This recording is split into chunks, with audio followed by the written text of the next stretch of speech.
Animorphs number 21, The Threat. K.A. Applegate. Chapter 1. My name is Jake. And I was one sorry cockroach. Ah!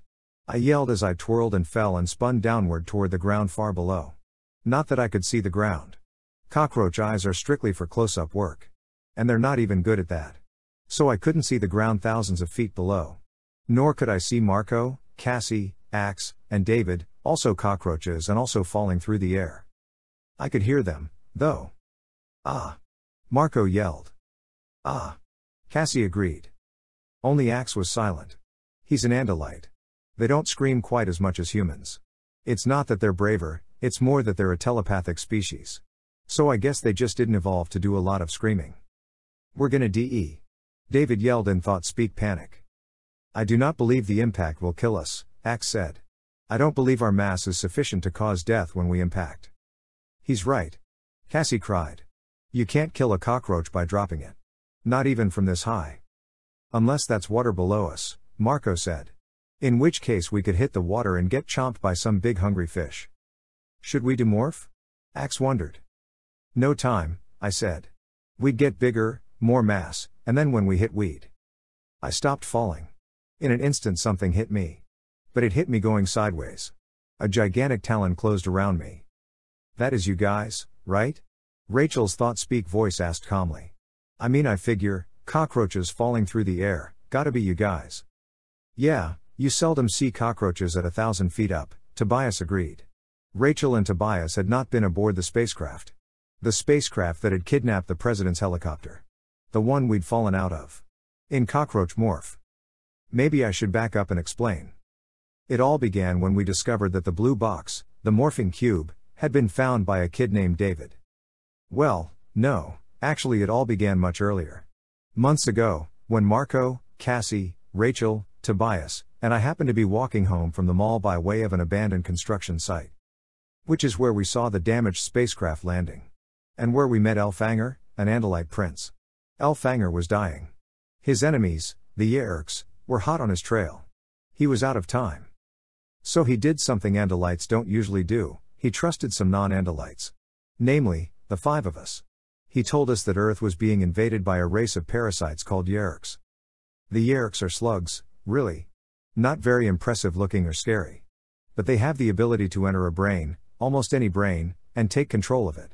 Absolute, complete, total control. They've done this to the entire race of Geds from their own home world. They've done it to the Horkbuyer. They've done it to the Taxons. They are trying to do it to Homo sapiens. Humans. You and me. All of us. Already, Elfanger said, there were thousands, maybe tens of thousands of human controllers. That is to say, humans who had a Yeerk in their heads controlling their words and actions. The invasion was underway. The Andalite forces had been beaten in orbit around Earth. It might be a very long time before any more Andalite forces could come. Too long. Basically, if someone was going to stop the Yeerks, it would have to be humans. Us. 5 normal kids.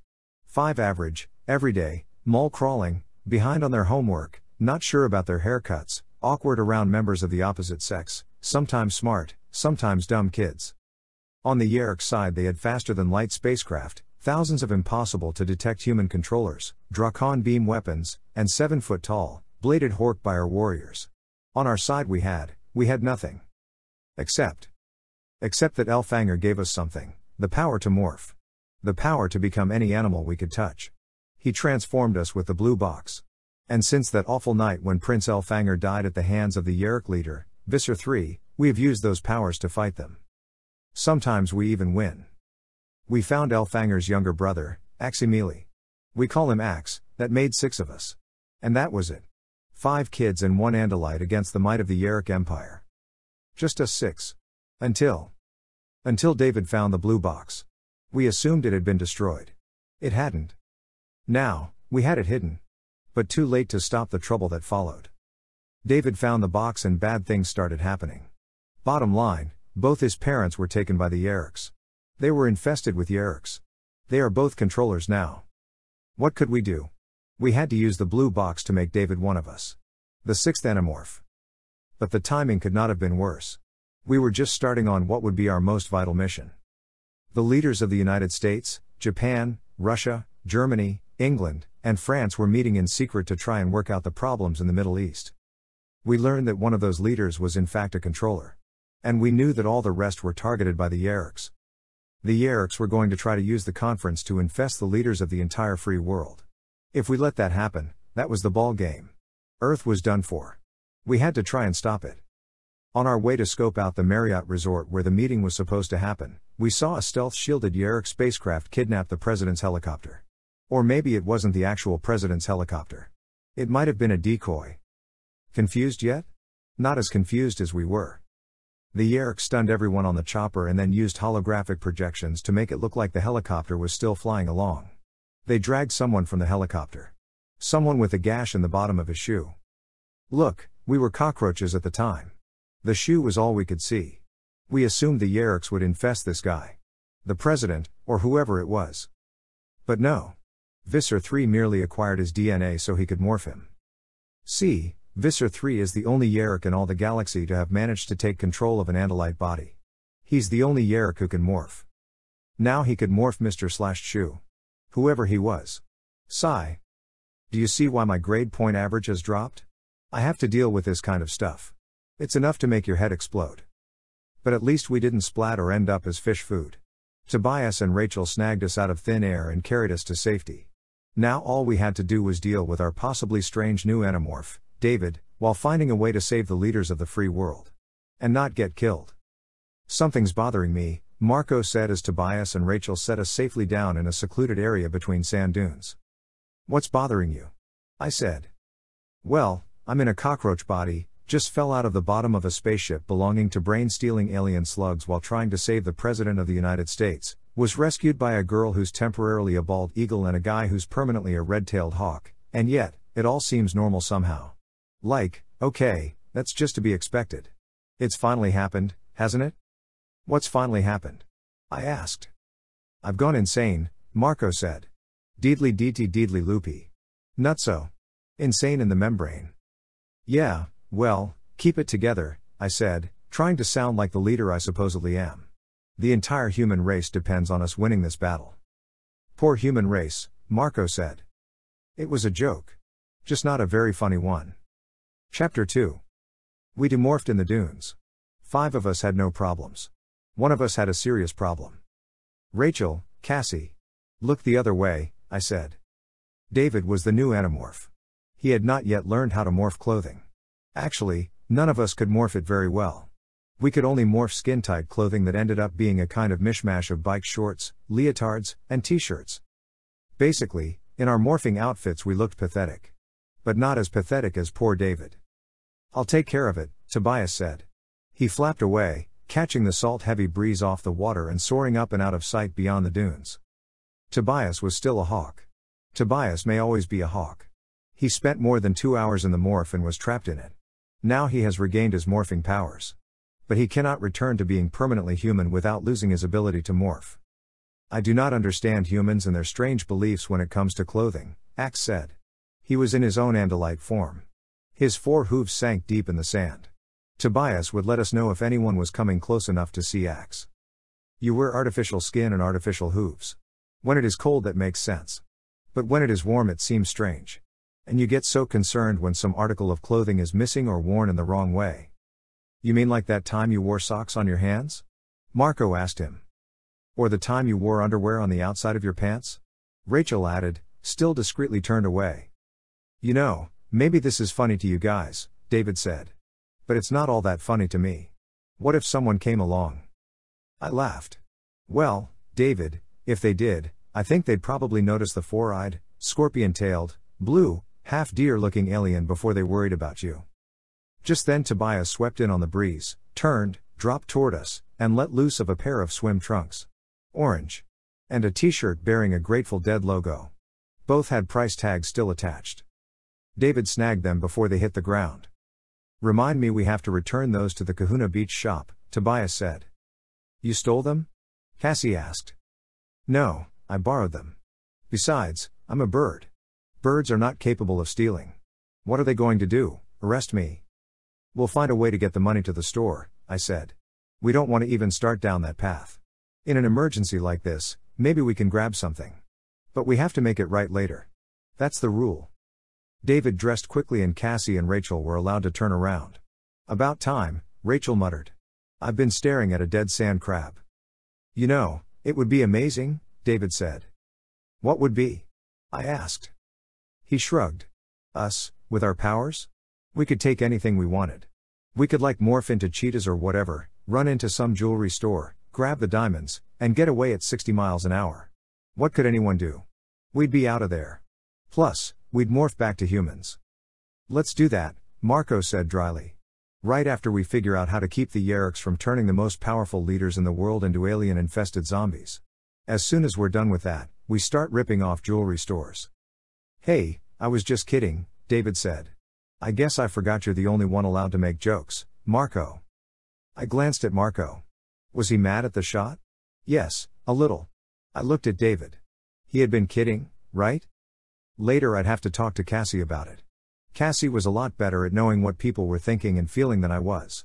She'd know. Hopefully. In the meantime, I had to remember to treat David like any other member of the group. It wasn't so bad that David and Marco didn't totally get along. There were times when we all got on one another's nerves. It was natural. Okay, time to get serious here, I said. They caught us by surprise. Maybe they know that was us scurrying around up there, maybe they don't. But one way or the other, we have to get inside that resort and get busy. We have to get past the greatest security in the world just to get into that place, Rachel said. We have to go by air. But we can't use bird of prey morphs. That'd be slightly noticeable. No problem, Cassie said. It's the beach. There's one kind of bird no one can keep off the beach. Seagulls. Yeah, well, I don't have a seagull morph, David pointed out. But I'll bet I could morph back into golden eagle morph and bring one down. I winced a little at his eagerness. The basic idea was sound. Only there was no need to have David morph again. Tobias? I yelled up to him. He was riding the breeze, almost stationary above us. He spilled air and dropped down closer. Sorry to keep sending you out for things, but can you get a seagull? Alive? Cassie added. Can I grab a gull? Please. Can Michael Jordan hit a three-pointer? They're just rats with wings. Tobias is like really into the whole bird thing, isn't he? David commented. Tobias just has some fairly definite opinions about birds, I said. He respects most eagles, owls, and other hawks. Looks down on gulls and pigeons. And he absolutely hates jays, crows, and golden eagles. David laughed. He's like a racist or something, only with birds instead of people. All those birds are different species, Cassie pointed out. Humans are all one species. Not really a very good comparison. David shrugged, and looked a little sullen. Whatever. I started to say something, then stopped myself. I was feeling edgy and strange. We were about to try to violate a resort with security that would make Fort Knox look like a Walmart during a clearance sale. We were up against security from France, Britain, Japan, Germany, Russia, and the United States. Plus, we were competing against the Yeerks, who had already infiltrated the place to some extent. And I was going in with no plan, no clue, and a new guy I wasn't totally used to yet. How would this guy do in a battle? How would he do when it got really rough? He'd done okay when we were roaches being chased around. He hadn't panicked. But things could get worse. They could get way worse. I noticed Cassie looking at me, reading the worry on my face. I looked up at the sky like I was searching for Tobias. When I lowered my face again, I had on my fearless leader expression. No point in making everyone else nervous, too. Tobias actually did appear just then, carrying a squirming, kicking, flapping, very, very annoyed seagull in his talons. That was actually fun, Tobias said with a laugh. Snatched him out of midair while he was diving on some guy's sandwich. And, as much as I so did not want to, I acquired the gull. David's not the only one without a gull morph. Cassie took the poor gull from Tobias and comforted it. Cassie handles lots of animals. She brought it to David. I'm starting to get this down, David said, pressing one hand against the gull's wing. Just focus and his DNA is mine. Yeah, I agreed. Easy after a while. So let's do it. We morph to gulls, we skim on down the beach, and land in the resort. See what we see. One big point, Cassie said. Act like gulls, okay? The humans won't be looking for trouble from seagulls. But the Yeerks will. Chapter 3. Off we go, into the wild blue yonder, flying high into the sun. Marco sang. Marco, why are you singing? Rachel asked. It's some old movie on the movie channel about Air Force pilots. That was their song. Off we go, into the wild blue yonder, flying high into the sun. Marco? Why are you still singing when clearly I want you to shut up? Off we go, into the, hey. Whoa. Pizza Hut. The guy down there on the blue beach towel. He's got an entire large pizza. Is he going to eat all that himself? David asked eagerly. No way one guy eats a large pizza. Many morphs have powerful instincts you have to learn to deal with. Like the soulless, automaton obedience of ants or the raging, insane hunger of a shrew. You deal with it. In the case of seagull morphs, the instincts were not exactly dangerous to us, but they were very hard to shake off. Basically, seagulls are scavengers. Which means they have an amazing talent for spotting anything that looks even slightly like available food. We were above the sand, skimming and dodging out along the surf line like typical gulls. Ahead of us, up the beach, was the line of trees and the tan stucco wall that marked the edge of the resort. We were not the only gulls around. Not by a long shot. In fact, about 17 gulls had also spotted the pizza. They were wheeling and hovering and going squeed. Squeed. Squeed. And aw. Aw. Aw. The guy with the pizza was looking nervous. Keep flying, I said, although I, too, had to fight the weird desire to dive on some pepperoni. I mean, seriously, a large pan pizza for one guy? No reason why he couldn't toss a couple slices off to one side so we. But pizza was not the point. Fries. Rachel cried. Okay, now look, I said, we are about to try and. Oh. Fried chicken. Marco said. Hey, Tobias. If a seagull eats chicken, is that like cannibalism or something? That depends. Extra crispy or regular? At last we were nearing the stucco wall. Seagull eyes aren't as penetrating as bird of prey eyes, but they are still very good. I spotted a dark-suited man standing in the shadow of the row of tall trees. He wore dark sunglasses. He was talking into a handheld radio. He was staring in our direction, gazing out over the beach with a very serious amount of concentration. Gee, could that guy look any more like Secret Service? Rachel said with a laugh. And there's another one just 10 feet away, along the wall. Of course they're Secret Service, David said.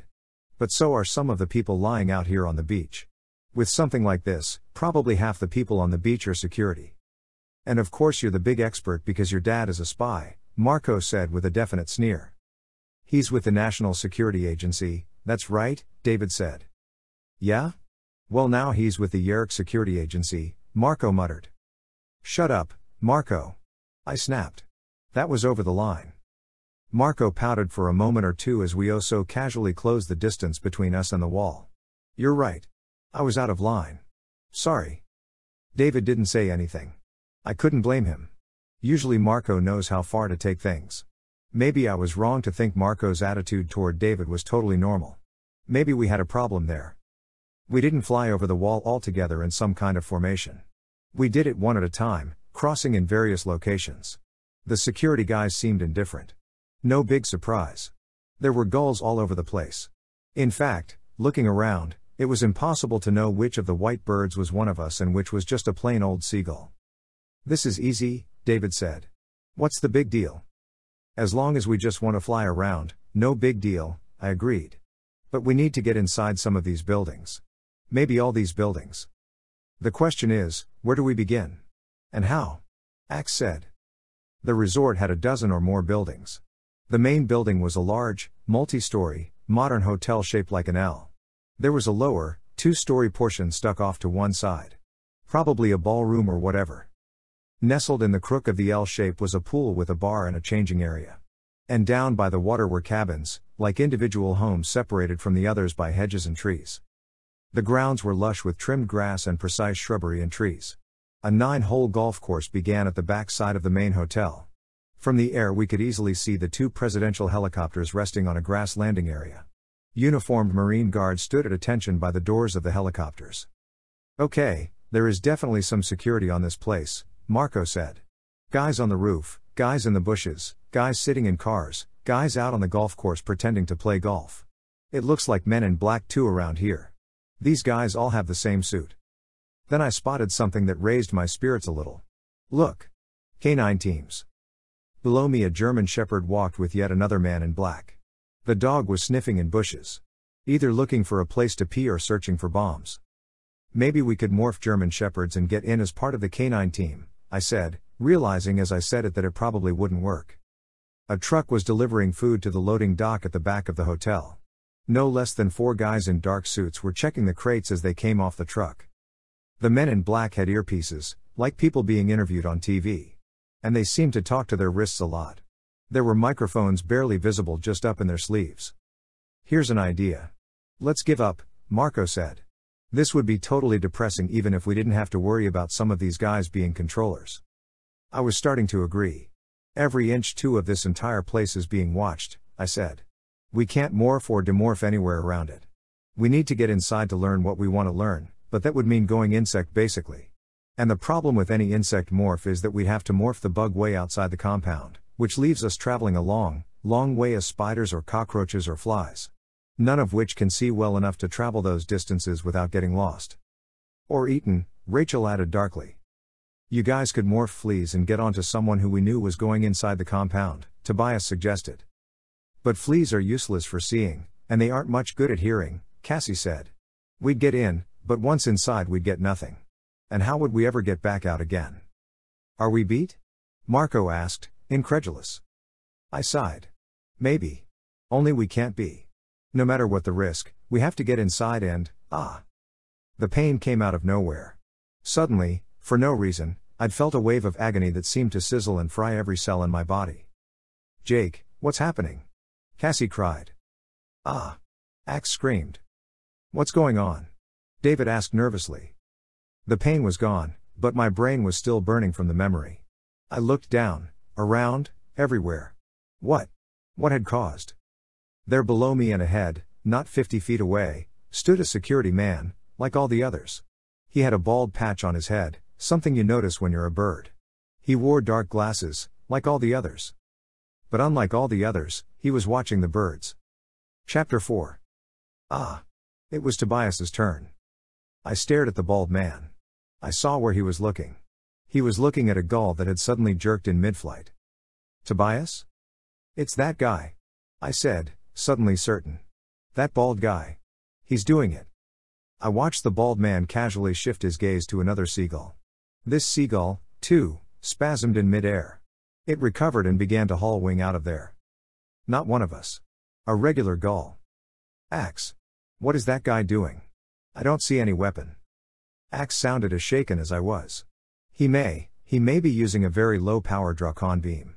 Possibly hidden on his body, with the sunglasses used as emitters. Are you telling me he can shoot whatever he's looking at? I said. Yes.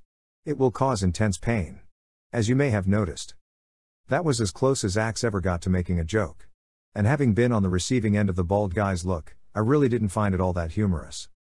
So he's a controller chasing away the birds, Tobias said. He doesn't kill us because that would be too obvious, dead birds dropping everywhere. Chasing away possible Andalites in Morph, Marco agreed.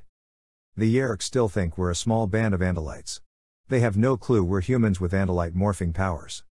Oh, man. Cassie moaned. He's looking at, Cassie. Oh, that hurt. Oh man, I'm not kidding here. That was like a full-body dental visit without Novocaine. Cassie. Bail. Fly away. That's what a gull would do. But not everyone at once. I added quickly. We can't move like we know what's happening. We have to stay here and let that guy zap us? David demanded. We should either run or go kick his butt for him. I had felt the pain.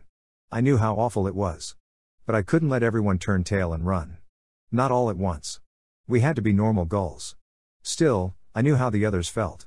I felt it, too, floating helpless and exposed in mid-air, waiting for the bald man to hit me again. He's looking at me. David yelled. What am I supposed to do? Nothing, I grated. Take it. Then you can get out of here. I felt like the creep of the universe making David take the hit.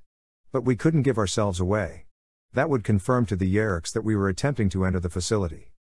I saw David spasm. I knew the pain he had just endured. The part of my brain that wasn't busy feeling guilty wondered how he'd react. Okay, that was a major ouchie. David said. Now can I get out of here? Yeah, fly, I said. And by the way, David?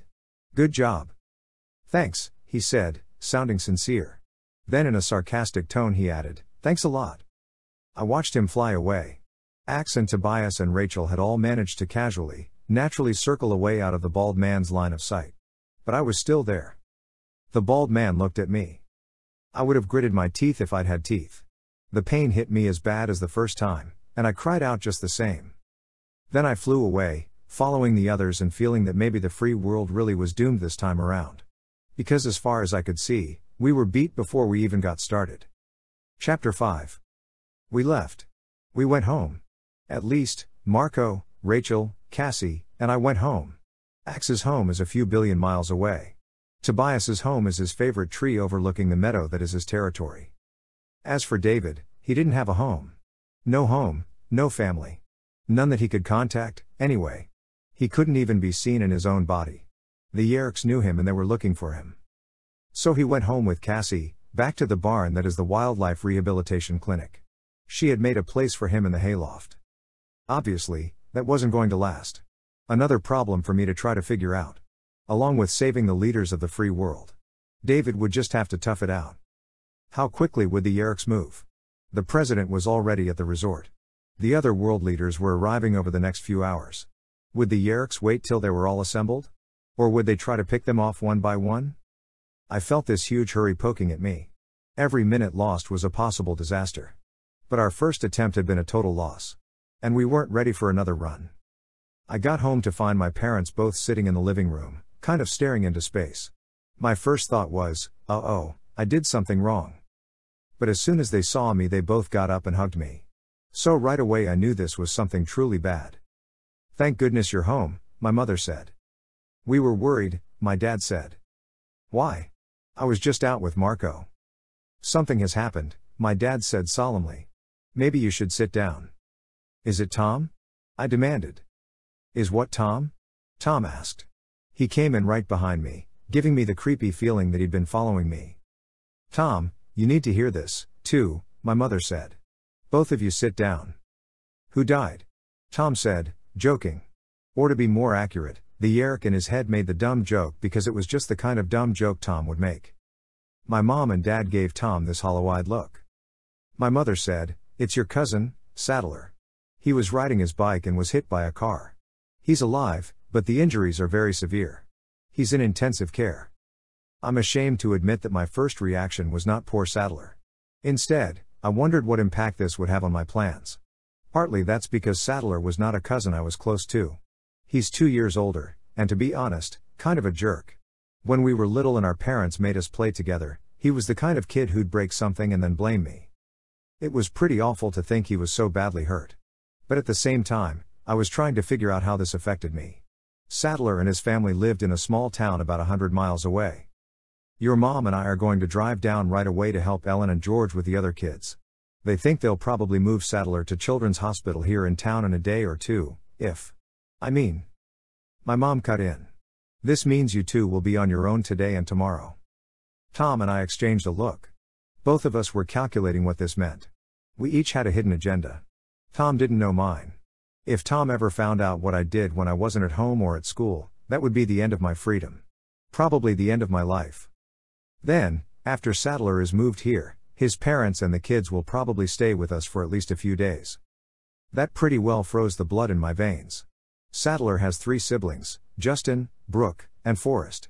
Forrest is 2 years old and is, basically, the devil. I'm exaggerating, but only slightly. Why can't they stay with Rachel's family? Tom asked. They're cousins, too. Well, since Rachel's mom and dad got divorced, Ellen and George haven't felt like they were all that close to Rachel's mom. Lucky Rachel, Tom muttered. This all left me feeling even more disturbed than before. I felt guilty for not feeling sorry for Saddler right away. I felt guilty for caring that his family would be staying with us. I even felt guilty for thinking it was a relief that my mom and dad would be gone for the next day or so. All that, piled on top of the fact that I felt guilty because while I was sitting around feeling guilty the leaders of the free world were possibly being infested with Yeerks. I felt like my head was going to burst. I felt like I needed to sleep for about 14 hours. But I wasn't going to sleep. Not that night. Or the next. In fact, it was going to be a long time before I slept again. Chapter 6. My parents drove off, but I didn't exactly declare a national holiday and throw a party. No time. Instead, I spent the evening doing the research I should have done earlier. I sat at my computer, plugged into the web, and read everything I could find about the conference, the leaders who would be there, the Marriott resort itself, the security services of each nation, everything. Then I saw it, an article about the new Prime Minister of France. The one whose wife always traveled with her 2 chihuahuas. Now, that could be useful. Aha! Aha! What? I spun in my chair. It was Tom, sticking his head into my room. On my computer monitor was the article about the French chief. Don't act guilty. I silently ordered myself. But I clicked the window closed anyway. Are you gonna tie up that line all night? Tom demanded. Someone might want to make a phone call. It's 10 o'clock, anyway. You're bed 5, he said, drawing out the last word. Shut up, I said. Just because Mom and Dad aren't here, that doesn't make you. Oh, yes it does. I am the all-powerful Tom, he said. Once again, I had this weird urge to say, you know what, Tom? I know all about you. I know what you are. So how about if we just cut to the chase? What I really said was, I'm done, anyway. I moved the mouse to sign off and clicked once. Don't forget to brush your teeth, Tom said mockingly. He closed the door. Had he seen what was on my screen? Probably not. Even if he had, so what? So I was interested in the French government. Yeah. That made sense. What with my lifelong interest in European heads of state? I sighed. Then. Deedly deedly deedly. The phone rang. I hesitated. It was late for anyone to call. Probably Mom or Dad checking in. I picked it up. Did you get that? Tom yelled from down the hall. Yeah, I yelled back. Then, in a normal voice, hello? Hi, Jake, it's Cassie. I felt a little tingle on the back of my neck. Cassie sounded cheerful. But that was because we never trusted the phones to be safe. Hi, Cassie, what's up? Hey, you know what? I heard Letterman got cancelled. Is that true? No more Dave? Now it was more than a tingle. Of course Letterman wasn't cancelled. Cassie had just been looking for a way to say Dave. As in David. David was missing. Did you check TV Guide? No. I looked everywhere else, though. Everywhere. Well, don't worry about it. He'll be there at the usual place, the usual time. We hung up. We both knew. David was missing and I was on my way, as soon as I could get away safely. I'd be at the usual place. 20 minutes later Tom came to check on me. I was in my bed. Asleep. Or at least I looked asleep. I lay there in the dark, listening. Then I heard the faint sound of the front door opening and closing. Tom was leaving. Yeerk business, no doubt. Yeerks make lousy babysitters, I muttered under my breath. I morphed to brown bat and flew out of my open window. Bats aren't the fastest flyers in the world, but it was a moonless night, and I didn't want to risk running into power lines or anything that would be invisible. I found Cassie and Rachel at the barn. It was a bit creepy at night. The lights were kept very low. Just enough to make out the rows of wire cages and to see vague shapes pacing or standing or snoring within. Cassie looked worried. Rachel, as always, looked great. I demorphed and stood there, barefoot and shivering in bike shorts and t-shirt. Hey, Rachel. You must have morphed to get here so fast, I said. So how come you have regular clothes on? Cassie rolled her eyes. Didn't you know? Rachel keeps a couple of outfits here at the barn. Is it a crime to want to look good? Rachel asked self-mockingly. Good grief, I said. So what's the deal? The deal is, David went to sleep up in the loft around 9. Early. Said he was tired. I checked on him. At 10 I remembered that I forgot to give that deer with the bullet wound her meds, so I came back out. No David. Chapter 7. Did you try and reach Marco? Cassie nodded. He can't come. His dad's out on a date, and when he comes back he's sure to check on Marco. I guess the question is, how did David leave here? On foot or on the wing? The other question is why? Rachel pointed out. And where did he go? And while we're at it, doesn't he realize he's destroying my sleep with this stupid game? Okay, look, you two have your Animorphs. One of you go and look for Axe and Tobias. They can help. I'll go to Wolf Morph, see if he left a scent trail. No, wait. What if someone sees me? Better do Homer. Homer is my dog. I'll go for Tobias, Rachel said. And Axe. I was already morphing. Already feeling the long, shaggy fur sprouting from my hands and arms and chest. Jake? You can't morph to dog in here. You know how dogs get around animals, Cassie warned. Oh. Yeah. I smiled with what was left of my human mouth. I had morphed Homer several times before. And it wasn't that his dog instincts were so overpowering or anything. It's just that he had a secret weapon for undermining my self-control. He was happy. As in happy. And a dog surrounded by scared rodents and skunks and raccoons was just about as happy as a living creature could be. It's hard to resist happiness. It tends to kind of carry you away. I opened the big, creaking barn door and went back outside. Hobbled, because my legs were bending and shrinking and my feet were already more like paws. Cassie followed. Still no moon out. Clouds obscured the stars. It was as black as night gets. The only light came from the faint, distant porch lights from the nearest subdivision. And a light someone had left on in Cassie's house. I finished morphing Homer. I felt my face bulge out and out. I felt the teeth multiply and grow in my mouth. I felt my ears crawling up the side of my head. My legs bent and shrank till I fell forward onto pads that had replaced my palms. My tail wagged. And I felt that amazing rush of giddy, idiot, dog happiness. What had I been so worried about?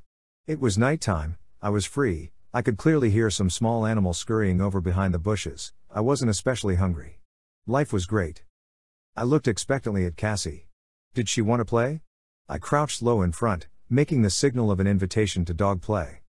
Fortunately, Cassie had enough sense to decline. No, thank you, she said. I don't think we're here to play. We weren't? Oh, right. We weren't. But, hey. What was that smell? Was that, yes. It was dog poop. Not my poop. But definitely dog poop. Where? I sniffed. Okay, over there. I trotted toward the source of the smell. Not fresh. This was old dog poop. At least a couple of days old. That didn't mean it was totally useless. But fresh dog poop was really far more interesting. Stale dog poop was only slightly more interesting than cat poop. And let's face it, no one cares about cat poop. I think we kind of have to focus, Jake, Cassie said as firmly as she could. What? Oh, yeah. I was just, investigating. Aha. We need your nose, but not for that. Yeah, okay. Back to business. I focused on the job at hand. Or I tried, at least. I mean, I sounded serious for Cassie's sake, but come on, what was there to be all grim about? Life was a party. By the way, I meant to tell you I have an idea for how we can break into the resort. It's a morph that. Wait a minute. Is this idea going to make me feel better or just creep me out? I interrupted. Cassie laughed. Maybe we should talk about it later. Here. She handed me a t-shirt. It's the shirt David wore yesterday. I sniffed it once. No more was needed. Because I knew right away that David had in fact walked away from the barn. His trail might as well have been marked with orange traffic cones. This wasn't as fun as chasing a stick. But it was some kind of game, at least. And I liked Cassie. If only she had a stick. Chapter 8. I followed David's scent as Cassie floated in absolute silence overhead. Her owl's wings made no sound. Not even to my ears. He stopped here, I said. We were 1,000 yards from the barn in the middle of a field. He morphed. I'm getting a new scent. I sniffed carefully at the ground, going around in a circle. The idiot. I yelled, suddenly too angry to be dog happy. He went into that lion morph you hooked him up with. Maybe he just wanted to try it out, Cassie said. We all used to do things like that. Yeah, I agreed. But a lion?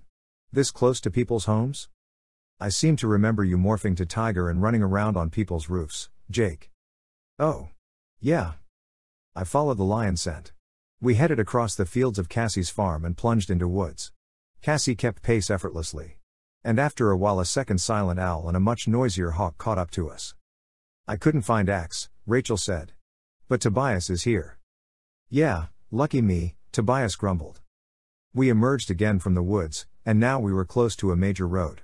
On the far side it was a built-up strip, Taco Bell, Mickey D's, a tire place, a couple of gas stations, and a Holiday Inn. I sniffed the ground again. He demorphed here. I trotted forward closer to the road, closer to the cars blazing past at 60 miles an hour. Here he morphed again. The golden eagle. I took a deep breath. I had a bad feeling about this. I began to demorph. I wanted to be able to look around as a human to see what David had seen. Human once more, and not at all happy, I looked up and down the street.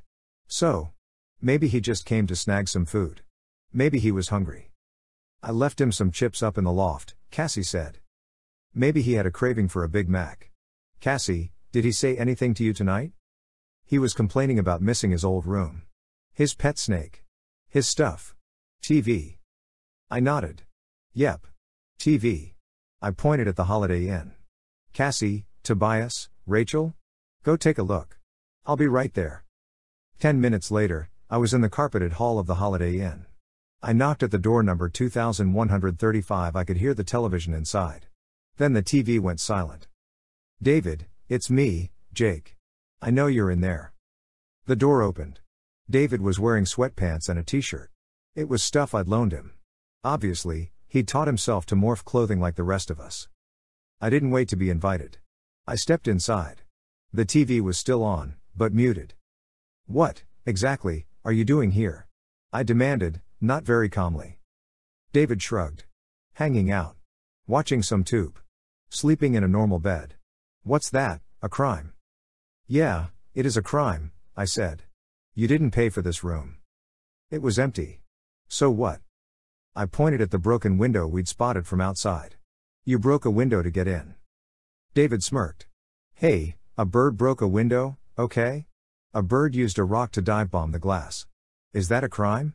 I don't think so. Officer, arrest that eagle? That's not happening. You're not talking to someone who doesn't know what's what, okay? The eagle morph is just a body and basic instincts. The mind is yours. Eagles don't bust into Holiday Inns. That was you. David flopped back onto the bed and picked up the remote control. He started flipping channels, ignoring me. Listen, David, we don't break laws. Not unless absolutely necessary. We don't hurt innocent people. We have to control how we behave. We're not a bunch of criminals. Like on the beach when we needed clothing? I already mailed the money to the shop. Are you going to do that here? David stopped channel surfing. How's it end for me, Jake? He asked. I have no home, all right? My family wants to turn me over to the Yeerks. What am I supposed to do? Keep living in that barn? It's easy for you, Jake. You have a family. You have a home. You all have homes. You all sleep in beds at night and watch TV and eat at a table. Not all of us, I said. Not Tobias. Not Axe. Axe isn't even human. Neither is Tobias. I am. I'm human, like you and Marco and Cassie and Rachel, and all of you have homes. All of you can walk around the mall without having every controller around come down on you. It's a bad situation, I said. It stinks. Yeah. And what are you going to do about it, Jake? Look, we can only handle so many things at once, okay? Right now the leaders of the most powerful nations on Earth are being targeted by the Yeerks. I feel the clock ticking. I know your life sucks, okay? But I can't figure that out right now. Later. After this mission is over. David gave me a look that was pure cynicism. Yeah. Right. Well, how about this, Jake? I'll handle my life. You be the big boss of the Animorphs, and I'll take care of me. An answer to David's challenge had formed in my mind. The words were right there. But they were harsh. And if I spoke them, I'd cross a line with David. A line I might not be able to uncross. It's like school and home, okay? David continued. It's like being an Animorph is school, and you're the teacher or the principal or whatever. But then, after I go home, you don't tell me what to do anymore. I shook my head. No, that's not what it's like, David. I don't want to come down on you, but the way it is like this. You want to go around using your powers in selfish ways, then we can't have you around. You're just a danger to us. And you're against what we stand for. His eyes widened. He rolled off the bed and stood up. Are you threatening me? No. Just telling you the way it is. We're the only family you have now, David. The only people you can trust. The only people who can help you. We're all you have. Deal with it. He shot me a sullen, resentful look. I couldn't blame him. I sounded like someone's father saying, as long as you live in my house, you'll follow my rules. I sounded like I was threatening him. I was. Let's go, I said. We went. Chapter 9. Cassie had said she had an idea for getting past the security at the resort. She'd also admitted it would creep me out. And, as always, she was honest. It was the next day. We actually had to skip school. Marco, Rachel, Cassie, and me. It was something we'd never done all together before. It was risky. We couldn't have people noticing the fact that we were out of school together. But the situation was desperate. We were not in the barn. Cassie's father would be working there during the day. We were in the woods near Tobias's meadow. See, the problem is, anything bigger than a bug is going to be noticed by the controllers who are in the security teams, Cassie explained. But all the insect morphs we have are wrong for this job. Too much distance to cover for a cockroach. Same thing with a fly or an ant. Too much distance with senses that are not much good at dealing with faraway objects. Aha, Marco said, nodding grimly. And so what have you come up with, I hesitate to ask? She removed a glass jar from her backpack and held it out for us to see. Inside it was a large, brilliant green insect with 2 sets of wings. What is that, a dragonfly? David asked. Yeah. Dragonfly, Cassie confirmed. Look closely and you'll notice the eyes. They are huge, relative to the size of the body. They completely cover the dragonfly's head. No way, David said. Cassie ignored him. The housefly morphs we have feed on garbage, carrion, so on. So their sense of sight doesn't have to be great. But dragonflies eat other flying insects. They snag mosquitoes right out of the air. And since we know they don't have echolocation like bats have, they must be using the sense of sight to hunt. Wait a minute, David said. When we became cockroaches we almost got stomped. 7 dragonflies all flying in there together? Marco said skeptically. What happens if the controllers realize there's this sudden plague of dragonflies? Cassie winced. Well, I thought of that. So, see, only one person would morph the dragonfly. That person would get inside, find a place for the rest of us to demorph, and then morph something else to go spying around.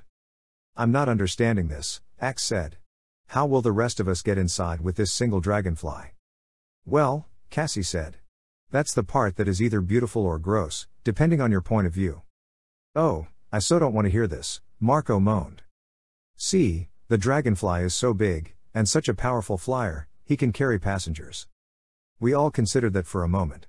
All of us staring at Cassie. What kind of passengers, Cassie? Tobias asked. Well, I think you could get 6 fleas lined up on. Okay, that's not happening, David said. One of us morphs a dragonfly, the rest of us morph fleas and climb on board like we're flying Delta? Rachel demanded. How would we even hold on? It'll be like being on a jet. On the outside of a jet. Cassie grinned. Oh, the holding on part is easy. Fleas are excellent grippers. Besides, for extra safety, you just have to bite the dragonfly and not let go. Once again we all stared at Cassie. You're a very disturbing person sometimes, Cassie, Marco said. Rachel sighed. Who's the lucky dragonfly who gets to have 6 fleas attached to him or her? We can draw straws, I said. Wait a minute, we're doing this? David cried. Are you nuts? Marco pointed at David and said, for once, I'm with him. I bent over and plucked a handful of pine needles from the ground. I counted 7 and broke one short. Short needle morphs the dragonfly. Chapter 10. I drew the short straw. So I was the one to stick my fingers into the jar and touch the dragonfly. He seemed to be built of 3 elements, helicopter wings, gigantic eyes, and a ridiculously long blue-green tail. Actually the abdomen, but it looked like a stiff tail. Cassie had also brought a flea for those who'd never morphed a flea. The plan was for me to morph the dragonfly, the others except for Tobias to morph the flea, and then Tobias would fly us all close to the resort and release us. Easier said than done. This can't even be possible, David said. I mean, a flea? Look how big we are. The flea is like a grain of sand. It is possible, Axe said. The extra mass is extruded into zero space. Our own minds and brains are pushed into zero space and maintain contact with the morph by means of a. What is he talking about? David asked. Rachel shrugged. We don't have any idea. But he's right, it works. So just relax with it. I'm going to become a flea and I should just relax. A flea. He looked from one of us to the next, I guess waiting to see if it was all some big joke. I'm ready, I said. I took a deep breath and began the morph. Every morph is different. And no morph ever makes logical sense. It's not like everything changes at once. It's not like if you're morphing a tiny insect you're going to start off with tiny insect legs. That would be gross enough. The reality is so much grosser. See, in reality you might morph an ant and suddenly have these gigantic ant legs that then begin to shrink. Or you might be morphing an elephant and start off with this 3-inch long trunk. So not only is morphing weird and illogical, it can be weird in different ways for different people. And it can be weirder one time than the next. I have morphed many, many times. If I morph another 10,000 times, I will still never get used to it. I focused on the dragonfly with a fair amount of fear. I closed my eyes and began to change. Then, quite suddenly, my eyes were open again. Only I hadn't opened them. I just didn't happen to have eyelids anymore. And my eyes. Oh, no, Cassie said in disgust. Oh, gah. Man, I didn't need to see that, Rachel agreed. Okay, now that is gross, Marco said. That is seriously gross. The first things that had morphed were my eyes. I was standing there, big as my normal self, normal everywhere. Except for the fact that my entire head, everything but my mouth, was covered with two monstrous, bulging, iridescent insect eyeballs. Ah! I commented calmly. That does it, I'm outta here. David yelped. But he didn't move. The world I saw was a blaze of eerie colors. Normal colors seemed to bleed with strange purples and intense reds. I couldn't see objects at all clearly, no forms, no edges. I can't see except a blur, I yelled. You still have a human brain, Cassie said. You need the dragonfly's visual cortex to interpret the dragonfly's eyes. I could sense that I was shrinking, but for some time I couldn't see anything but the hallucination of colors, swirling around me. I guess the dragonfly's visual cortex, whatever that was, grew in then, because suddenly what I was seeing made sense. At least as much sense as bug vision ever makes. Lots of insects have compound eyes, which means that instead of forming one big, neat picture the way human eyes do, they break the world up into thousands of separate images. It's like looking at a wall of 1,000 TV sets, each one tuned to a very slightly different angle. It's a mosaic. You can see it as one big picture, but it takes work to humanize the image. But this wasn't just bug vision. This was super bug vision. This was mega bug vision. It wasn't like facing a wall of TV sets, it was like being inside a dome with tiny TV sets in front, to the sides, above, behind, and I didn't have to turn to see in all those directions. I could see them all simultaneously. Up, down, left, right, forward, back, all at once. So I had a really good view as my legs grew sharp spikes. And I could see quite clearly as the extra set of legs erupted from my chest like hyperactive worms crawling out of an apple. And I didn't miss any part of the show as my shoulders turned green and bulked up like I was wearing football pads. And I definitely saw the way my butt, my butt, suddenly began to grow. And grow. And grow. Out and out and out. I saw backward over my green shoulders as two sets of wings, each translucent and veined like a leaf, grew straight out to each side.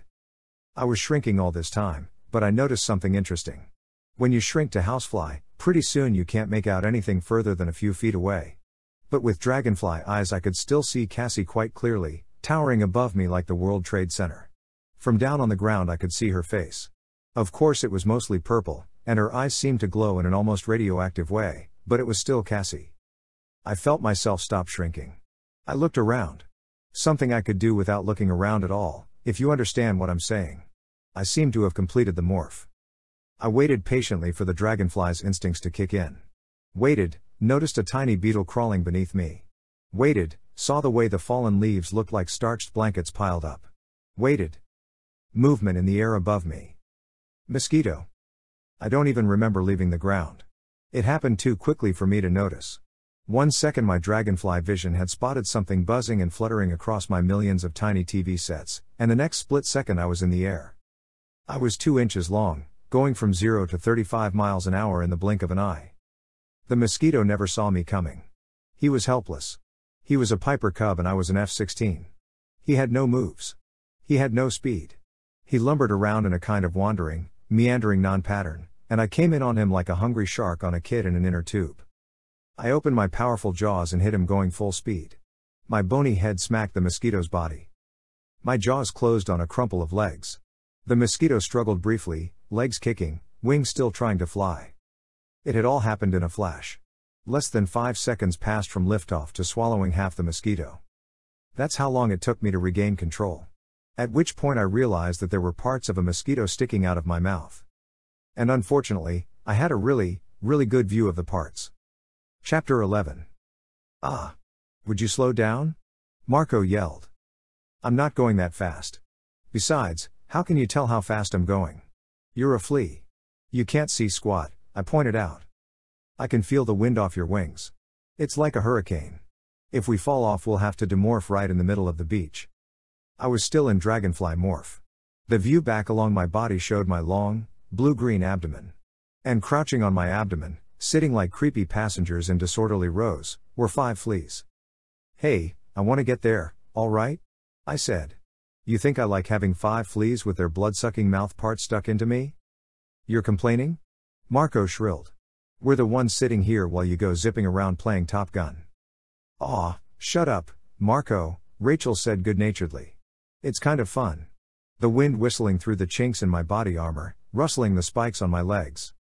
You people are all crazy, David said. At one level, it's kind of fascinating, you know? Cassie said. I mean, did anyone ever read the Miss Spider books? Miss Spider's Tea Party, Miss Spider's New Car? This could be Miss Spider Goes Flying. You people are all crazy, David repeated. Dragonfly Airlines, Rachel said with a laugh. We cannot go any slower, Axe pointed out. It took a long time for all of us to get aboard this insect. Added to the time it took for Tobias to fly us here, we have no more than 20 minutes left in Morph. He was right. It had sounded easy, getting 5 fleas onto a dragonfly. It had ended up being a Three Stooges movie. Fleas don't jump all that accurately. It had taken an hour of fleas catapulting like lunatic trapeze artists through the air to get all 5 of them aboard. How are we doing, Tobias? Tobias was a few hundred feet overhead, doing everything in his power to look like a hawk minding his own business.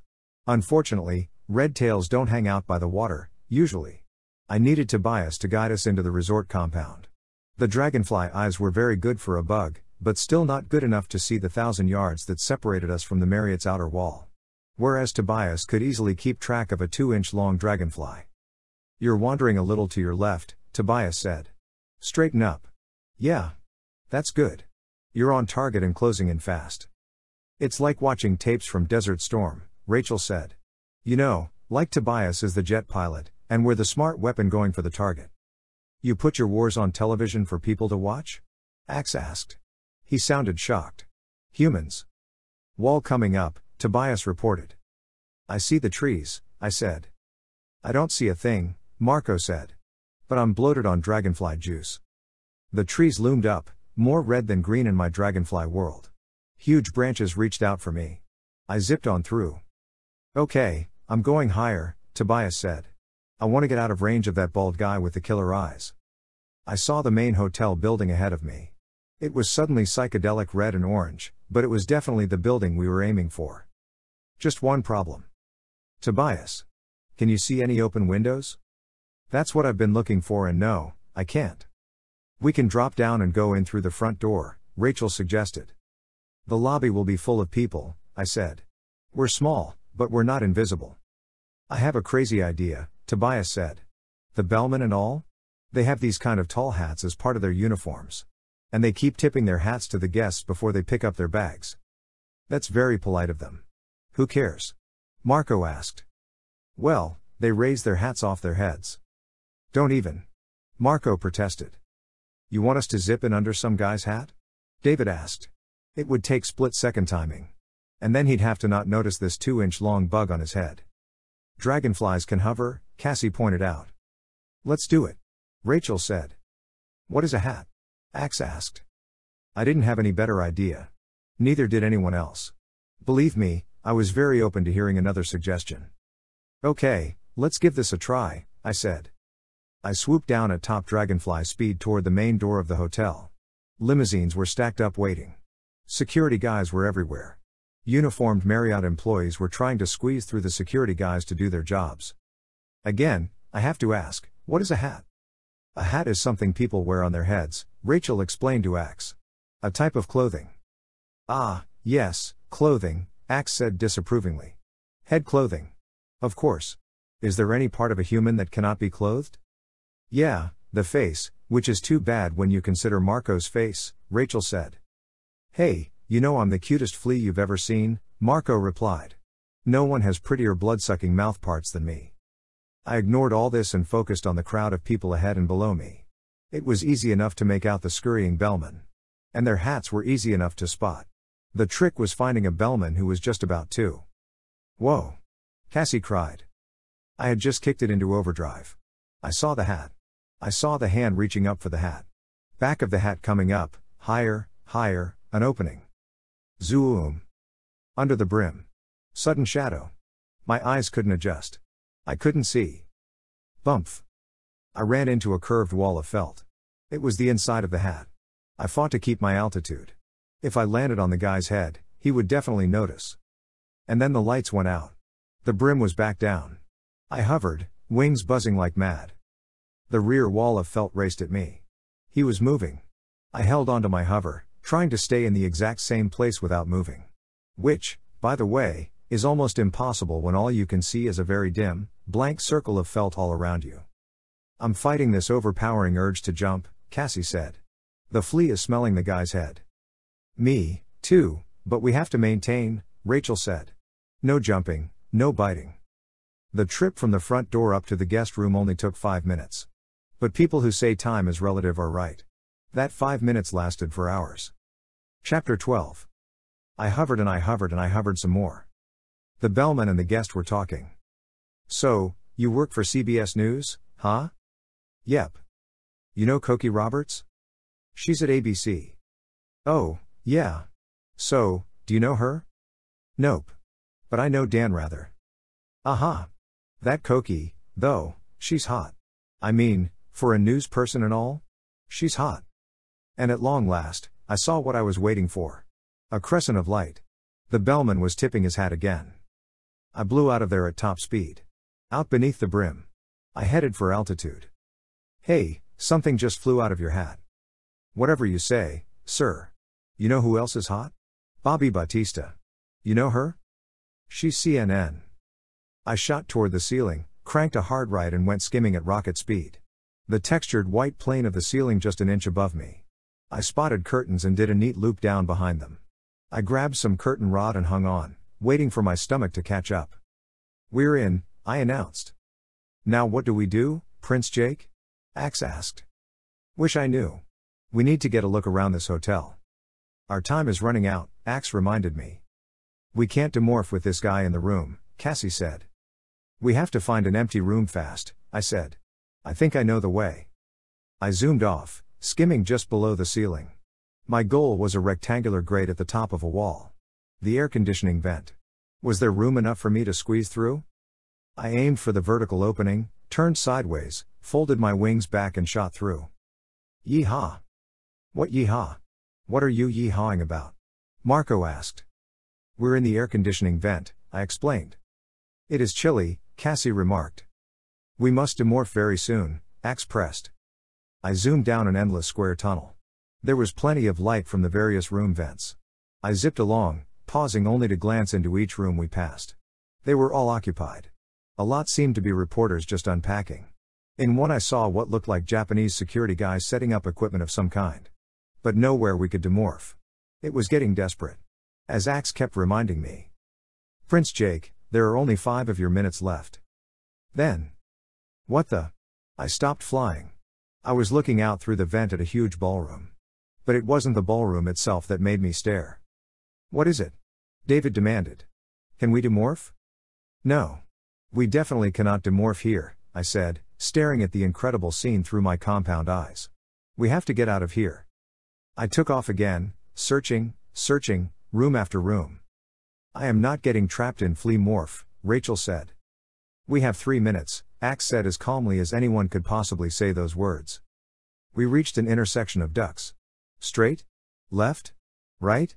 The vent to the right looked darker. Dark was good. Dark should mean rooms that were still closed up. I turned right. Instantly I felt something wrong, something off. There was too much dust. Too little air circulation. Something grabbed me. I was yanked out of midair. I flapped madly, but I felt myself being wrapped up in tiny, sticky ropes. I could jerk this way and that, but I could not escape. My wings were pinned down. My legs. What's happening? Rachel yelled. Okay, get a grip, Jake, I ordered myself. I stopped struggling. And that's when I saw. Radiating out from me in all directions were glistening ropes. The ropes were sticky. Thin but strong. And they formed a pattern. A definite pattern. It's a spider web, I said. We're caught in a web. And then, with my all-directional dragonfly eyes, I saw the black, menacing shape hanging in the air above me. 8 legs. 8 cold, evil eyes.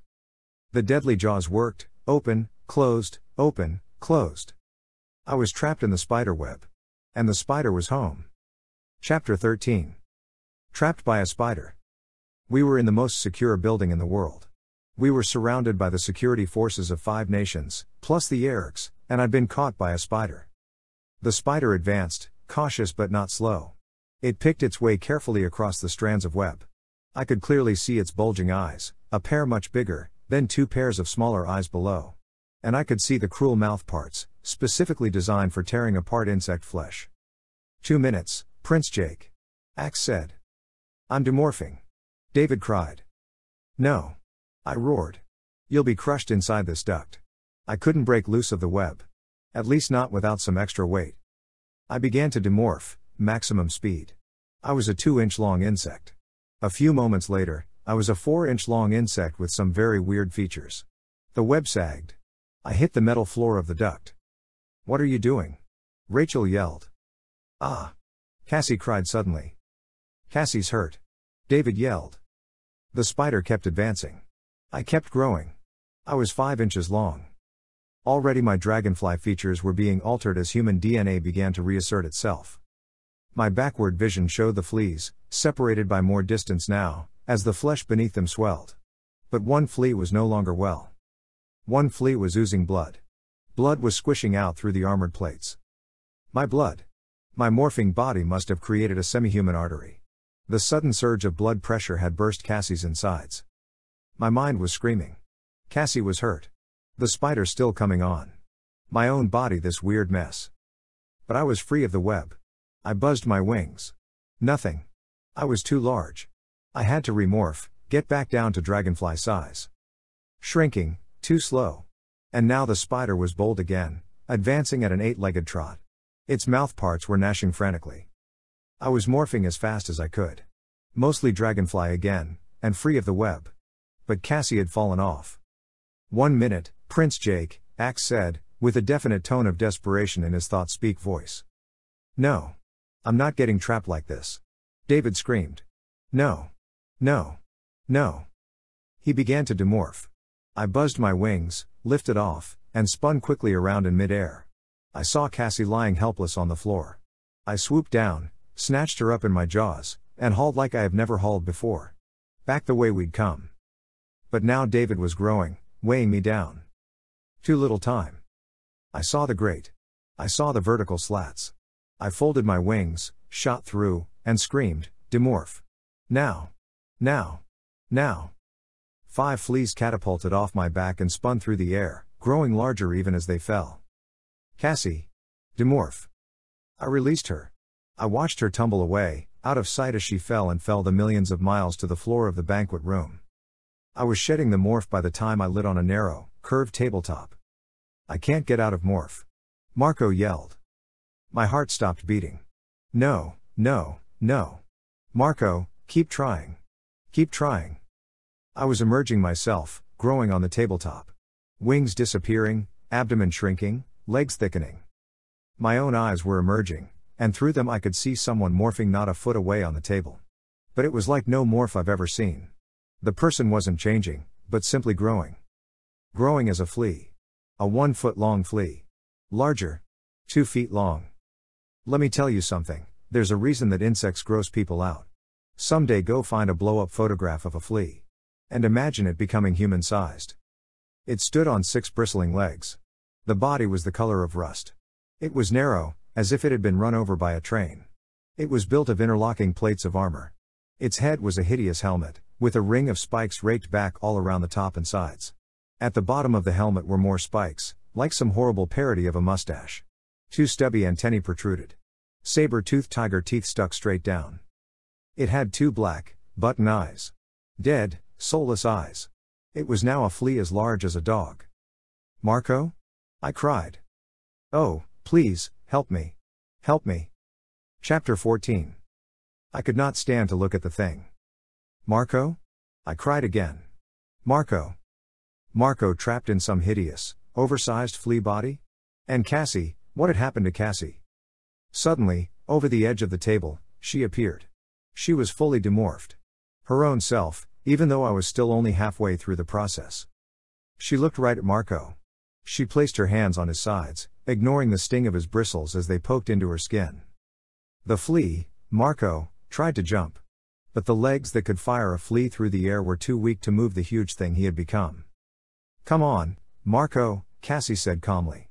"Clear your mind of all the fear. You can do this. You will morph. Focus on the picture of yourself. Form the picture in your mind. Let go of the fear and focus on the picture of your own body."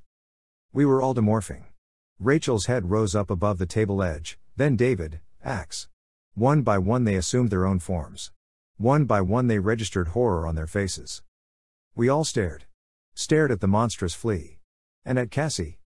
And then, slowly, the armor plate began to soften into flesh. Slowly the mouth parts retreated. The spiked helmet melted into hair. Slowly, Marco emerged. At last he was sitting, his own self again, on the edge of the table. He looked at Cassie with his own, human eyes, and he did something I didn't think Marco was capable of. He put his arms around Cassie's shoulders and cried. "Thank you," he whispered. "Thank you, Cassie. You saved my life." The rest of us were left staring at Cassie with expressions you could only describe as awe. Rachel moved close to me and whispered in my ear. "Well, that sent a few chills up my spine." I nodded. "Oh, yeah. That was like some kind of miracle," David said. Marco slid off the table and wiped away his tears with the heel of his hand. Axe sent me one of those hard-to-define Andalite smiles, something they do with their eyes alone. I do not believe in miracles. I always said Cassie had a talent for morphing.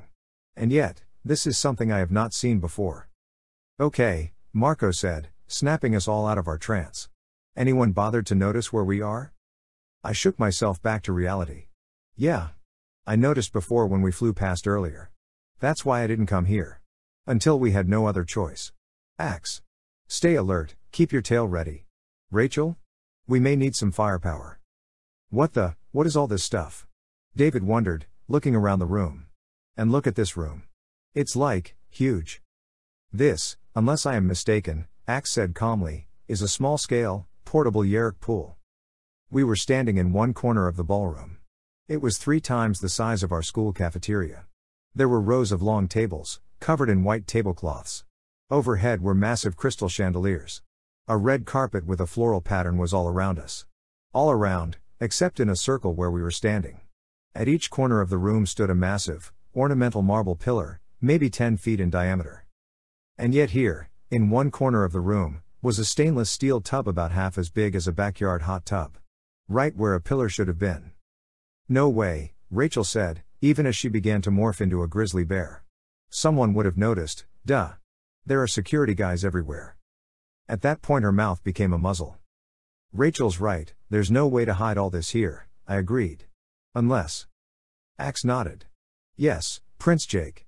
I believe we are standing inside a hologram." Chapter 15. "Inside a hologram?" David echoed. "See the pillars in each corner? There should be a pillar here, right where we're standing. There isn't. Instead there's this mini Yeerk pool. And that thing." I pointed at a device that looked like a large, blunt-nosed Dracon beam. It was mounted on the small table where Marco and I had demorphed. "Interesting," Axe commented. "It's a holographic emitter. But it's only a relay. Not the basic emitter. Not what is causing this hologram we're in." I looked around, trying to make sense of it. We were apparently standing inside a massive marble pillar roughly 10 feet in diameter. Behind us there was a raised platform. Not quite a stage, just a platform, with the very familiar podium the president uses. You know, the one with the big, blue presidential seal on the front. I glanced at Rachel. She was getting very large. Too large for the confined space. "Rachel? Sorry, I changed my mind. Demorph." "Are you sure?" There could still be a fight, she said, sounding almost hopeful. I looked up at the ceiling. Between the hanging chandeliers were stained glass skylights. I could see daylight. I looked back up at the air conditioning vent we'd come through. The pillar hugged the wall to within 3 feet on that side, and the air conditioning duct actually bulged out so that the vent itself was just inches from the column. The hologram must have been weaker up there, where it was less vital. What happens if someone happens to lean on this column or pillar or whatever it is? David wondered. They'd have to be using a force field, too, not just a hologram. Axe nodded in agreement. Yes. Here is what I believe is happening. The Yeerks precisely targeted a Drakon beam from a cloaked ship overhead. They burned down through the roof and through the column, precisely wiping it out. Then they aimed a holographic emitter of enormous power down through the hole to replace the pillar they had vaporized. A hologram strengthened by a force field. The force field directs its force outward, of course. We can step out of this hologram at any time. But we would not be able to step back in. So why doesn't the roof fall down? Marco wondered. Maybe the pillars are just for decoration, David suggested. They probably don't really support the roof. They're just here to look cool. So what's the point? I mused aloud. The force field is in place. How do the controllers get in here? Axe pointed at a sort of arch made of nothing but thick wire. It formed an invisible door, if you can envision that. My guess is that this arch blocks the force field. There must be some kind of control device in here. They would simply blank the force field whenever they needed to enter the column. Axe shuffled with difficulty through the press of bodies over to a small computer console on the Yeerk pool. He stared at it for a few moments, then pressed a button. Nothing changed. I stepped out, right through what would have looked like solid marble from the outside. Then I turned and pressed my hand against blank, cold marble. I worked my way sideways to find the arch. Suddenly my hand disappeared into solid marble. It's open, I said. I stepped back through to be sure. Very weird. The force field may be off, but the hologram is still totally real. You'd swear you're walking through solid marble. I stepped outside once more. Once again the mini Yeerk pool and all my friends disappeared behind me. I was standing beside a massive, pink marble column. No one entering the room would suspect for a minute that there was anything different about this column. I'm telling you how I want it. A voice said. I dove. No questions asked. I dove beneath the nearest table and rolled out of sight. A white tablecloth hung all around me. I saw 3 pairs of legs approaching. 2 male, 1 female. I cursed myself bitterly for getting careless. Of course people would be coming and going in the ballroom. It was weird. I felt alone and cut off. Yet I knew that most of my friends were standing just a few feet away. Inside what appeared to be a marble column. I want the main table further back, closer to the podium, one of the men was saying. But how do POTUS and the other hosses get from the table to the podium? The woman asked. I had heard the term POTUS. It stood for President of the United States. But what was a hoss? Head of state? The president and the other heads of state will rise from their seats and travel down along the table, past the photogs, and around the back of the pillar. Then up onto the podium. Tony, that doesn't make sense, the other man said. Suddenly 3 chairs were yanked out all around me. Legs were coming at me. 2 bare, female legs and 4 covered in gray, pinstriped suit pants. The 3 of them were sitting down. Ugh. I emitted a muffled sound as someone's shoe poked my side. Don't tell me what makes sense. I've spent weeks working this all out, the man named Tony said. If so, then why did you tell us something totally different this morning? The woman asked. You must have misunderstood what I said this morning, Tony said coolly. I don't see how. Look, Sheila, let me make this simple for you. I am the White House Chief of Protocol. This is my show. Who sits where is my business. Your business is to make it happen. Suddenly, I had a feeling I knew something about Tony the others didn't. I squirmed carefully around, avoiding the various poking feet. I needed to see the bottom of Tony's shoe. Tony, you don't have to get, the other man started to say. Look, just do it, Tony said. Well, okay, but there will be no time to change your mind again before the banquet, Sheila said, sounding huffy. You know the Secret Service detail insists on knowing all the specifics well in advance. I won't change my mind. POTUS and the others will approach the stage from behind that column. That's final. They stood up. And at just that moment I saw what I'd known I would, a slash on the bottom of Tony's shoe. I almost laughed. I waited till the coast was clear and crawled back to the column. Inside, Axe said, Prince Jake, I believe we may have a way out of here. The hologram and the force field seem to be weaker higher up the column. That would make sense, I said. They need it reinforced down low in the strong light, down where people might touch it. That's how I was able to see through the illusion when I passed by in Dragonfly Morph. Yes. I think we could escape by going straight up. Straight through the roof. I looked up, out at the sky overhead, and saw a circle of blue that looked awfully inviting. Fine. Let's get out of here, I said. But Axe hesitated. He turned his stalk eyes meaningfully toward the stainless steel tub. The Yeerks are probably already in place. Do we leave them? I knew what he was suggesting. It would be easy to finish them off right there and then.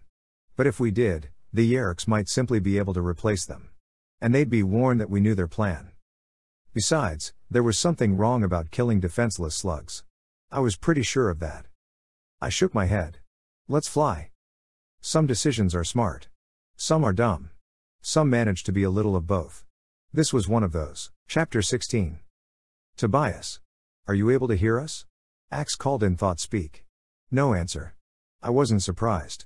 Tobias was probably too far off to hear. We were all going back to Seagull Morph.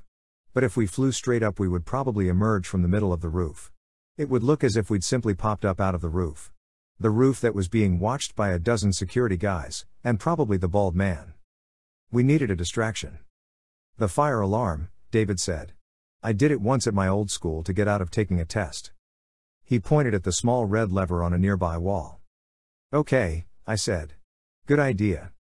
I'll do it, David volunteered. Everyone start to morph to Seagull. David? You have to throw it and come running straight back. No duh. Okay. Ready? Go. We morphed. David ran. He reached the switch, yanked it down.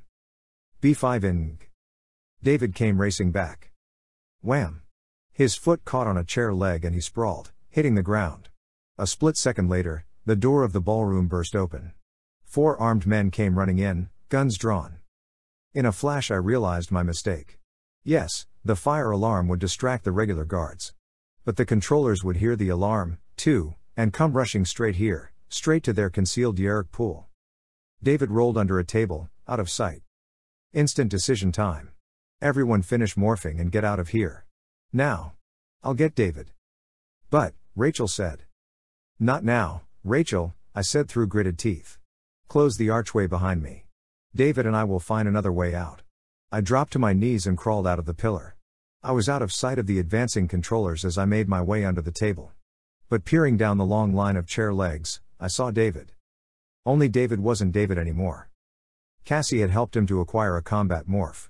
He'd chosen a male lion. As I watched, I saw the bushy mane sprout from around his neck. I mouthed the word no silently. We needed to escape, not fight. But David just grinned. He was still grinning as 3-inch-long yellow canine teeth grew from his suddenly puffy upper lip. Bar the door. One of the controllers ordered. Push a couple of tables up against it. I'll use the secure link to contact our people. We can't have any of the other security forces barging in here. I saw feet moving. I heard a table being shoved across the carpet to block the main door. Okay, if we have Andalite penetration, they could be anything. Even flies. It's probably just a false alarm. Nothing to do with us. We'll know as soon as we check the pool. If it was Andalites. Well, our friends in the pool will not be alive. I breathed a small sigh of relief. We'd left the Yeerks in the pool alone. If I could keep David from doing anything crazy, we'd get out of this okay. The controllers just had to check the concealed Yeerk pool and see that their brothers were alive. I began to crawl, with infinite caution, toward David. He was maybe 30 feet away, his face concealed by the gloom and the chair legs, and by the fact that his face was changing rapidly. I kept shaking my head no. I kept silently mouthing the word no. I was trying to will him to understand me. But he kept morphing. A long, bushy-tipped tail now extended out from beneath the table. Legs walked past, almost stepping on the tail. Turn off the hologram, the first voice ordered. I looked back over my shoulder. The marble pillar was there. Then it was gone. Replaced by the stainless steel tank, the narrow table, and the strange-looking emitter. 2 sets of legs went to the Yeerk pool. I heard a hinge being moved. They're okay. A new voice yelled.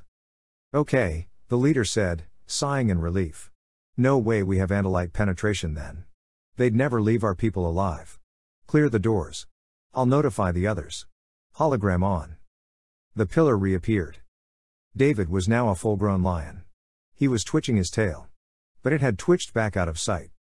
I was no more than 10 feet away from him. All he had to do was stay still. All he had to do. Legs passed by.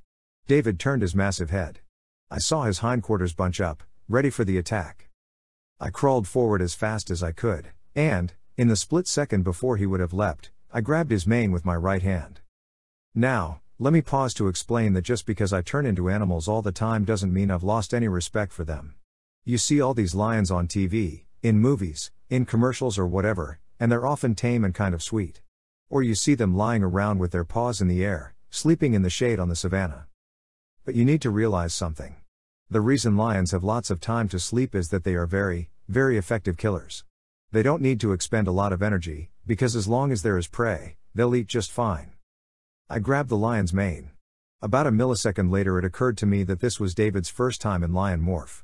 And he might not have control of it. Which meant I might not have an arm for much longer. David, I hissed in a voiceless whisper. Don't do anything. He stared at me with golden brown eyes. And slowly, deliberately, he drew back his muzzle to reveal his teeth. Okay, let's go, the lead controller said. Nothing here. The doors opened. I saw feet walking away. I was still holding a handful of mane. My face was inches away from David's mouth. And my mind went immediately to the fact that one of the ways a lion kills is by simply crushing the skull of its prey. Crushing the skull with its jaws till it pops open like a dropped cantaloupe. Had you worried, huh? David said. No. I knew you were cool. Just being prepared. You know, in case there was any trouble. I was surprised you didn't go into your tiger morph. Yeah. Well, I didn't see the need. Hey. You ever wonder who'd win in a fight between a lion and a tiger? That took me by surprise. I hesitated. Lion. That's what I think. But it would probably never happen, David said with a laugh. It's just interesting to think about. I better demorph. Once he was human again, I said, I think the best way out of here now is the same way we came in. I crawled out from under the table and stood up. Just one difference. We don't have time to waste having you leaping around in flea morph trying to land on me. So what are we going to do? David, I don't want you to take this the wrong way, but bite me. What? Bite me on the back. We'll morph together. Hopefully when your flea mouth parts replace your human teeth, you'll remain latched on. Yeah, and hopefully I don't do like Marco and end up a 2-foot-tall flea before I shrink, he said. That might hurt you just a bit. The idea worked. And we zoomed madly through the air conditioning vents till we happened to spot sunlight. There was an outside vent, after all. It had just been well camouflaged by stonework. We zipped outside and Tobias snagged us out of midair. We flew home with me mulling the strangeness of David's question. Who would win a fight between a lion and a tiger? And why did I suddenly care about the answer? Chapter 17. We now knew the Yeerks' plan. They would wait for the big banquet. The heads of state would walk up to the platform, one by one, to give speeches. One by one they would pass behind the holographic pillar. There, out of sight of the audience, they would be hauled inside the pillar. They would be grabbed and held, their heads forced into the pool. A Yeerk slug would enter through their ears.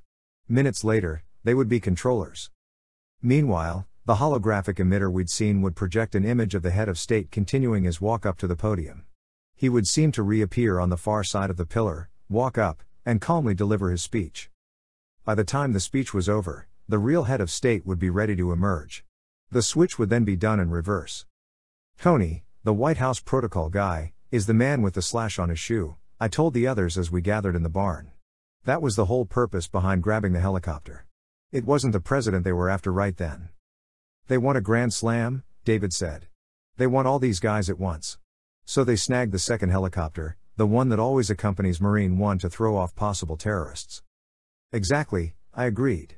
They needed the chief of protocol, the guy who would decide how the banquet was laid out. So Visser 3 acquired him. Replaced him. What about the real guy? The actual chief of protocol? Cassie asked. Probably still alive, Marco offered. Visser 3 has him drugged, takes his clothes and shoes, goes out and does his stuff. Then later the real Tony wakes up and doesn't realize anything has even happened. Why not just make Tony a controller? Tobias asked. I don't know, I admitted. But Axe spoke up. The buildings where these heads of state work and live are carefully guarded? And all of the employees carefully watched? You know it. Then there may be a simple reason, Kandrona rays. If the president and the others are made into controllers, they won't be able to get away from the president's security people long enough to secretly visit a Yeerk pool every 3 days for their needed Kandrona rays. So we have to assume the plan will be for the president to have a Yeerk pool and Kandrona placed within the White House itself. Rachel made a rude, dismissive noise. How would they keep something like that secret? David supplied the answer.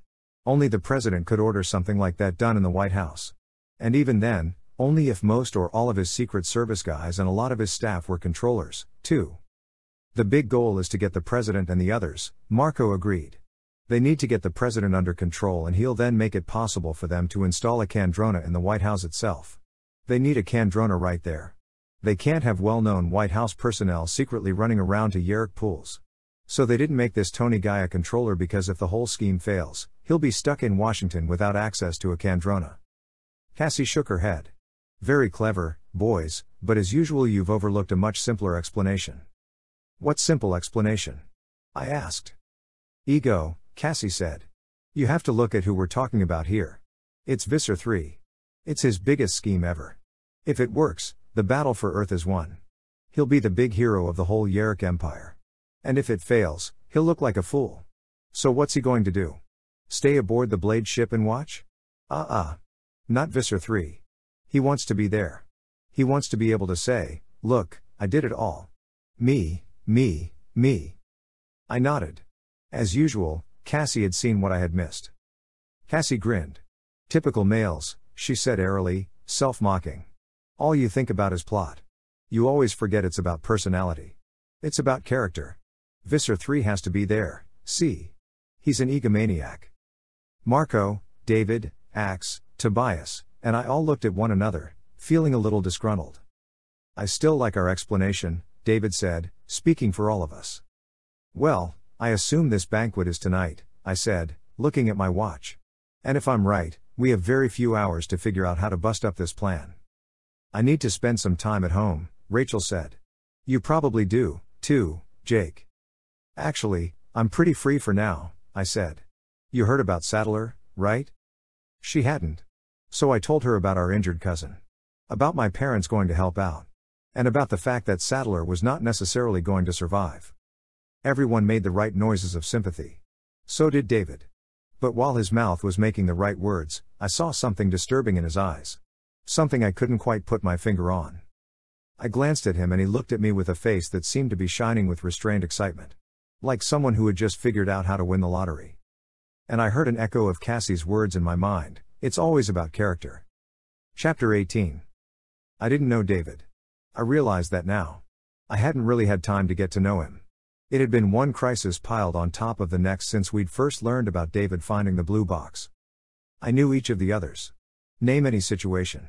I could tell you exactly how Cassie or Marco or Rachel or Tobias or even Axe would react.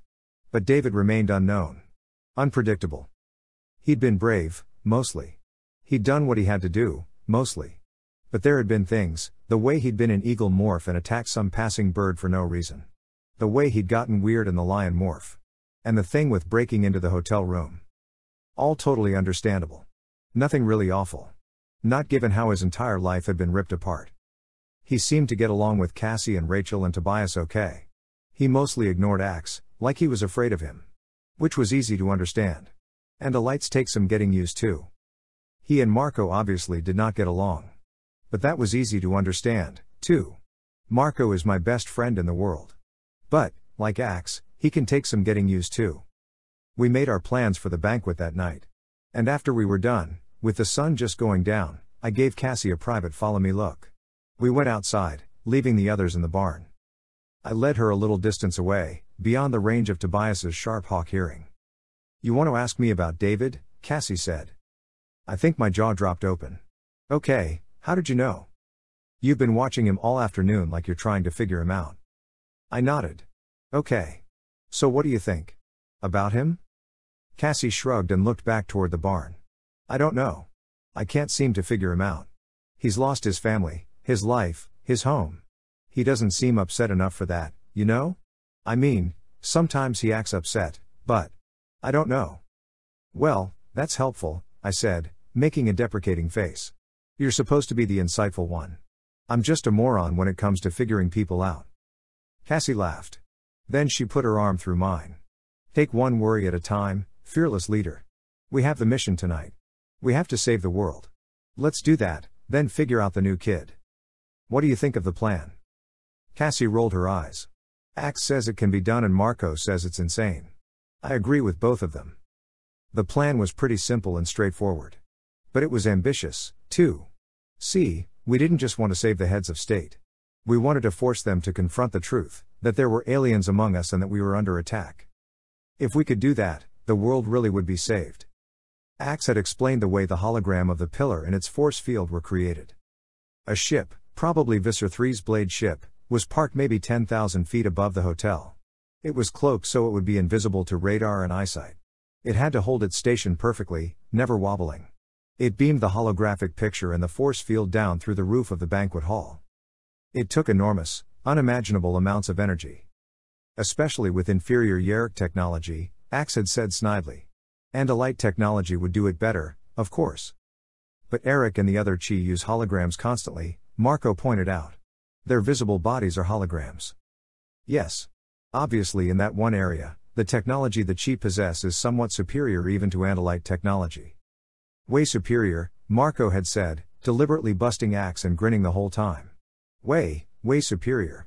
I mean, just so I have this straight, you're saying that Chi technology would be to Andalite technology like human technology is to, say, chimpanzees? That brought a laugh from everyone. All except David. David's gaze was somewhere else. He was looking at us, but from far off. Like we were each animals at the zoo. Like he was sizing us up. Axe got the best of Marco in the end. Actually, the gap would have to be even wider, since there really isn't all that much of a difference between human technology and chimpanzee technology. Ooh, score 1 for the Axeman, Rachel said. The basic plan was simple enough. According to Axe, the beams from the blade ship were focused to be strongest at ground level. The higher you got, the easier it would be to penetrate the beam and get inside the hologram. From that point on, you could drop straight down to the hidden Yeerk pool. Just a few major problems. We would have to instantly take out any controllers who were stationed within the hologram column.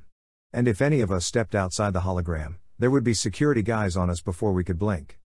Then we'd have to be ready to snatch the various world leaders as they were pushed toward us and convince them to play along. Despite the fact that most of them didn't speak English. And oh, by the way, Eric had warned us that one of the men, one of those world leaders, was already a controller. At least one of them. It would be a very strange game. Chapter 19. Have I mentioned that this is insane? Marco said. Yeah, I think you may have, I said. Have I mentioned that of all the insane things we've ever done, this is so insane that it makes all previous insanity seem sane? I don't think you've mentioned that more than, 9 billion times, I said. Well, as long as we're clear on the fact that this is insane.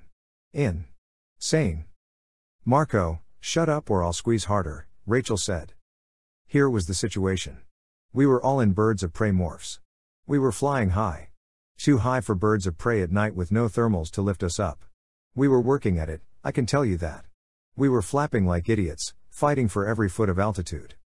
And to make things worse, we were carrying things. I was carrying a teardrop-shaped lead weight. It wasn't all that big, maybe 4 ounces, but try carrying even 4 ounces when you're a peregrine falcon. Falcons aren't all that big. Tobias, Cassie, David, and Axe were all carrying similar weights, plumb bobs, fishing weights, and even an awl. We'd found them with some old tools and fishing tackle in Cassie's barn. Rachel was carrying Marco. And Marco was a snake. In fact, he was the cobra David used to own.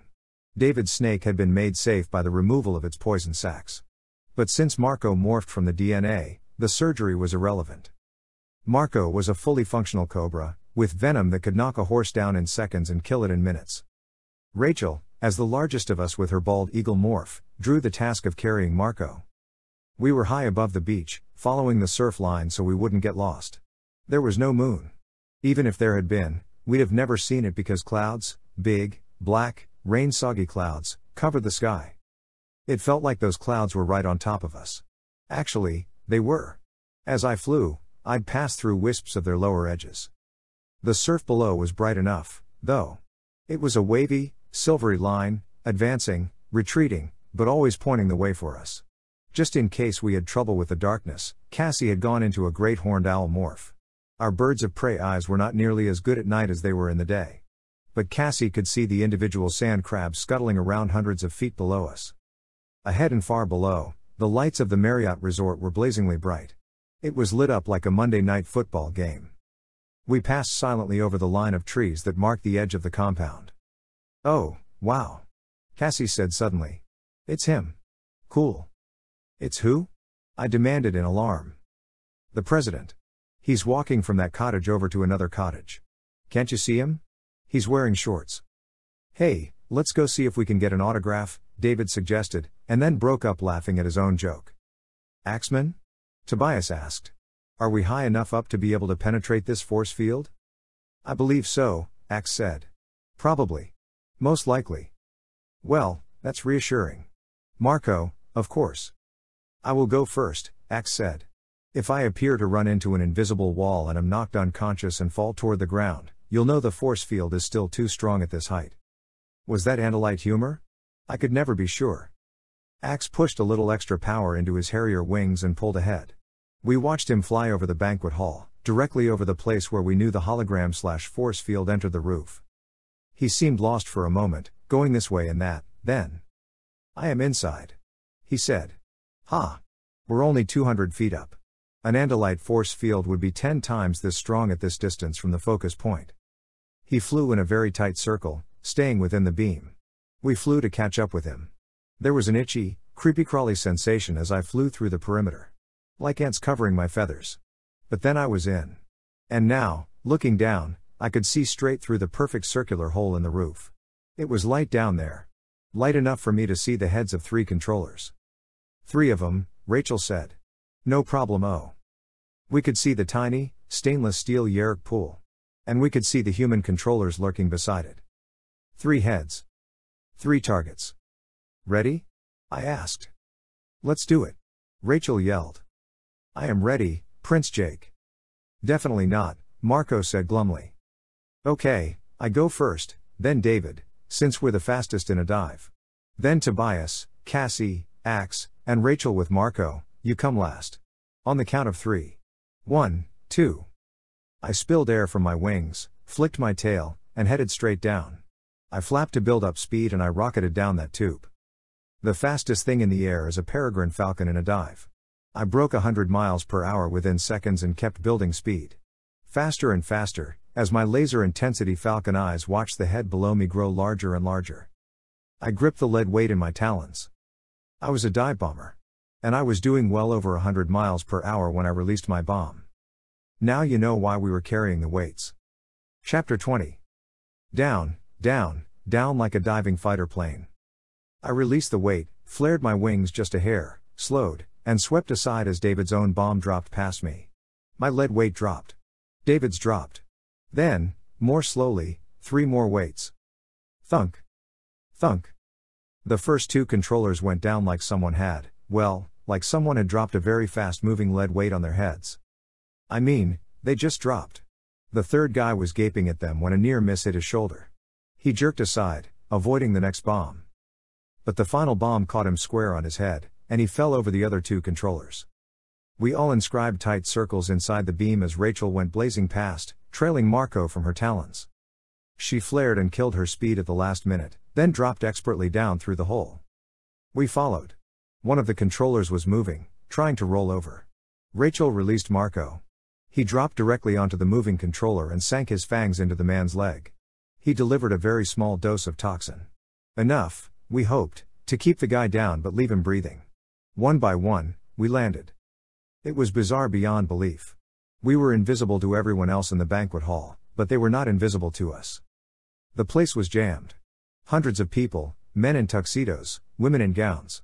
They were sitting at the long tables, and milling around and talking, and leaning over to whisper to one another, and nibbling appetizers and sipping white wine. And these weren't just people. These were people of the seriously important, powerful variety. The main table extended straight out from us. The man closest to us could have reached out and touched us. Only if he had, he'd have felt what he thought was a cool, marble column. I noticed that one of the lead weights had bounced out of the hologram. It lay at some woman's feet. Fortunately, no one had seen it come flying out of a seemingly solid pillar. We were all demorphing rapidly, but I think we were all busy being a little awestruck, too. 3 places down along the table was the Premier of Russia. Down from him? The French Prime Minister. I had to resist a powerful temptation to just step out of the pillar and say, "Hey, look at my man Axe, here. Get a clue. Aliens are real and we're being invaded." I had to resist because there were an extreme number of guys in dark suits with sinister bulges under their jackets and very, very serious expressions. If I stepped out of the pillar with Axe, there would be about 500 bullets from 5 different nations in our bodies before we could say, hello. The subject of this whole summit meeting was the Middle East. I guess people get jumpy when that's the topic under discussion. And the guys in the dark suits and shoulder holsters were probably jumpy to start with. We demorphed and stood there, crammed together around the stainless steel Yeerk pool. Axe had to keep his tail held close to keep it from showing.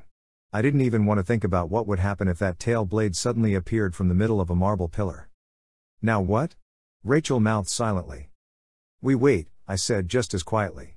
Although as noisy as the room was, we probably could have yelled and not been heard. We waited as the president sat down and was greeted with applause. We waited as they served soup. And then we waited as they served a salad. And waited some more as they started serving fish. Something tingled the back of my neck. Something wrong. Something, I nudged Cassie. Didn't you say you saw the president outside? She nodded and gave me a quizzical look. You said he was wearing shorts. Now he's in a tuxedo. She looked confused. I must have been mistaken, she whispered. Must have been some guy who looked like the president. One of the controllers we'd knocked out started to stir, so Marco morphed back to Cobra and gave him a mild dose in the leg. Then came dessert. And the sad thing was, I was starving. I mean, I could have reached out and grabbed a dessert off the table, that's how close I was. It was weird. Like being the invisible man. But at last came the speeches. Get ready, I said quietly, rousing the others, some of whom were half asleep from boredom. Let's get these guys suits and ties. Not you, Rachel. Or Cassie. I kind of think this is a job for the boys only. It took about 5 minutes, but soon we had 3 suits of clothing and 3 unconscious guys in boxers and undershirts. Axe, David, and I each acquired one of the unconscious controllers. I know what you're thinking. We have a rule against morphing other humans. But to my mind, these weren't really other humans. The bodies may have been. But their minds were pure Yeerk. Besides, there was no other way. Even Cassie had agreed for this one time. If we didn't pull this off, the leaders of the free world would be made into slaves of the Yeerks. That couldn't happen. Axe began to morph a guy in his late 20s. David and I began to morph into what could almost have been some version of ourselves 20 years from now. Rachel and Cassie turned discreetly away. It was an easy morph. But to tell you the truth, it was weird, anyway. There was something just wrong about using someone else's DNA like that. Something creepy. At some level, we were doing something very close to what the Yeerks were doing. We were taking control of a human being. Not their minds, of course. Because morphing just gives you the body and the instincts, not the memory, the thoughts, the soul of an individual. Basically, we were cloning these 3 unconscious men. Making exact duplicates of their physical selves. For me, the actual morph was a big nothing. I looked different, but I didn't feel any different. Just taller, heavier, and like I needed a shave. I quickly donned the man's suit and slipped the still knotted tie over my head. As soon as Axe had human arms, we slipped his controller's suit and shirt on him. We'd all seen Axe try to put on artificial skin, as he called it. We didn't have time to wait around for him to figure out the difference between arm holes and leg holes. Then we tried to put on the tie. Just one problem, Cassie had picked up the tie he'd dropped and nervously unknotted it. None of us guys had a clue how to retie it. For about 10 seconds, Marco and David and Tobias and I just stared at one another and at the tie and back at one another. Then Rachel whispered, "Oh, good grief, you guys are pathetic. None of you has ever tied a tie?" She snatched the tie out of my hands, whipped it around Axe's neck, tied it neatly, cinched it up, rebuttoned his shirt using the buttonholes we'd managed to miss, buttoned the top button of his jacket, straightened his lapels, and pushed his hair into place. All in less time than we'd wasted staring blankly at one another. She grabbed one of Axe's shoulders and spun him around to face the doorway in the force field. The Yeerks' plan was simple. Wait until one of the presidents or prime ministers disappeared behind the marble column. Then, when the hologram was open for just a split second, the two controllers waiting there would shove their victim inside. The hologram emitter would project an image of that same leader walking to the stage and giving his prepared speech. When the speech was over, the man would appear to walk back behind the pillar. At which point the real leader, now a controller, would step out, and boldly sit down with his wife and aides. Our plan was equally simple. We'd wait till the controllers outside shoved the president or prime minister our way. Then we'd grab him and let the emitter show the guy heading up onto the stage. Meanwhile, we'd explain to the man what was happening. We'd show him the Yeerks. We'd have axed Animorph to demonstrate that he was, in fact, an alien. Then we'd let the guy go and repeat the process with each new leader. Insane, yes. But it was all we could think of. And it could have worked. Could have. If I'd stopped to think about just how well a great horned owl can see at night. And just how recognizable the president is. And just how long it takes to put on a tuxedo. Chapter 21. Someone was up on the podium doing an introduction. You know, ladies and gentlemen, I present to you a great man, a man of the people, but also a man of history. Two burly-looking guys in dark suits edged up behind the pillar, on either side of the door. The room burst into applause, and one man stood up and headed down the table toward us, toward what he saw as a marble pillar. Which one is he? David whispered. The French Prime Minister, I said. I think. The French Prime Minister walked toward us around the back of the pillar, and walked straight on by, up to the podium. We looked at one another in confusion. He must be the one who is already a controller, David said.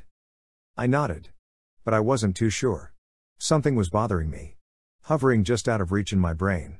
I'd had that feeling before. That terrible feeling that I'd missed something. Unfortunately, like most premonitions, it was useless. Because usually that kind of premonition turned out to be wrong. Still, I tried to focus, tried to figure out what was nagging at me. The French Prime Minister spoke for about 10 minutes, then went to sit down. Another introduction followed. And then the Russian Premier headed toward the podium. We tensed up again. He came closer, closer. This time it had to happen. Eric the Chi had always had excellent sources of information.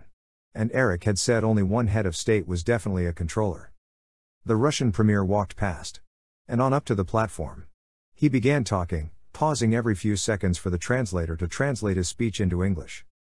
That's when I knew. Oh, man, I whispered. It's a trap. For a moment, I couldn't do anything. I couldn't think. I couldn't even breathe. I just stood there, reeling. Then, I realized I knew one thing, at least. Battle morphs. Now, I hissed. No one asked why. No one hesitated. I demorphed to my own body. Without waiting, I began to grow orange and black striped fur. But before I morphed completely, I grabbed Axe's now Andalite arm. A hologram inside a hologram. Is it possible? His eyes went wide in shock, then in anger. He didn't have to answer. I was halfway to Tiger when the Russian Premier started laughing.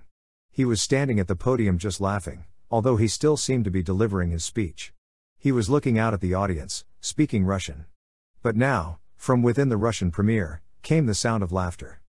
Has the truth dawned on you yet? A familiar thought-speak voice asked. Do you realize what has happened? Come, surely you must know it now.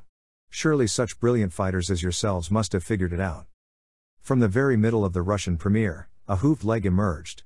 Then a pair of stalk eyes, an arm. Visser III stepped out of the Russian.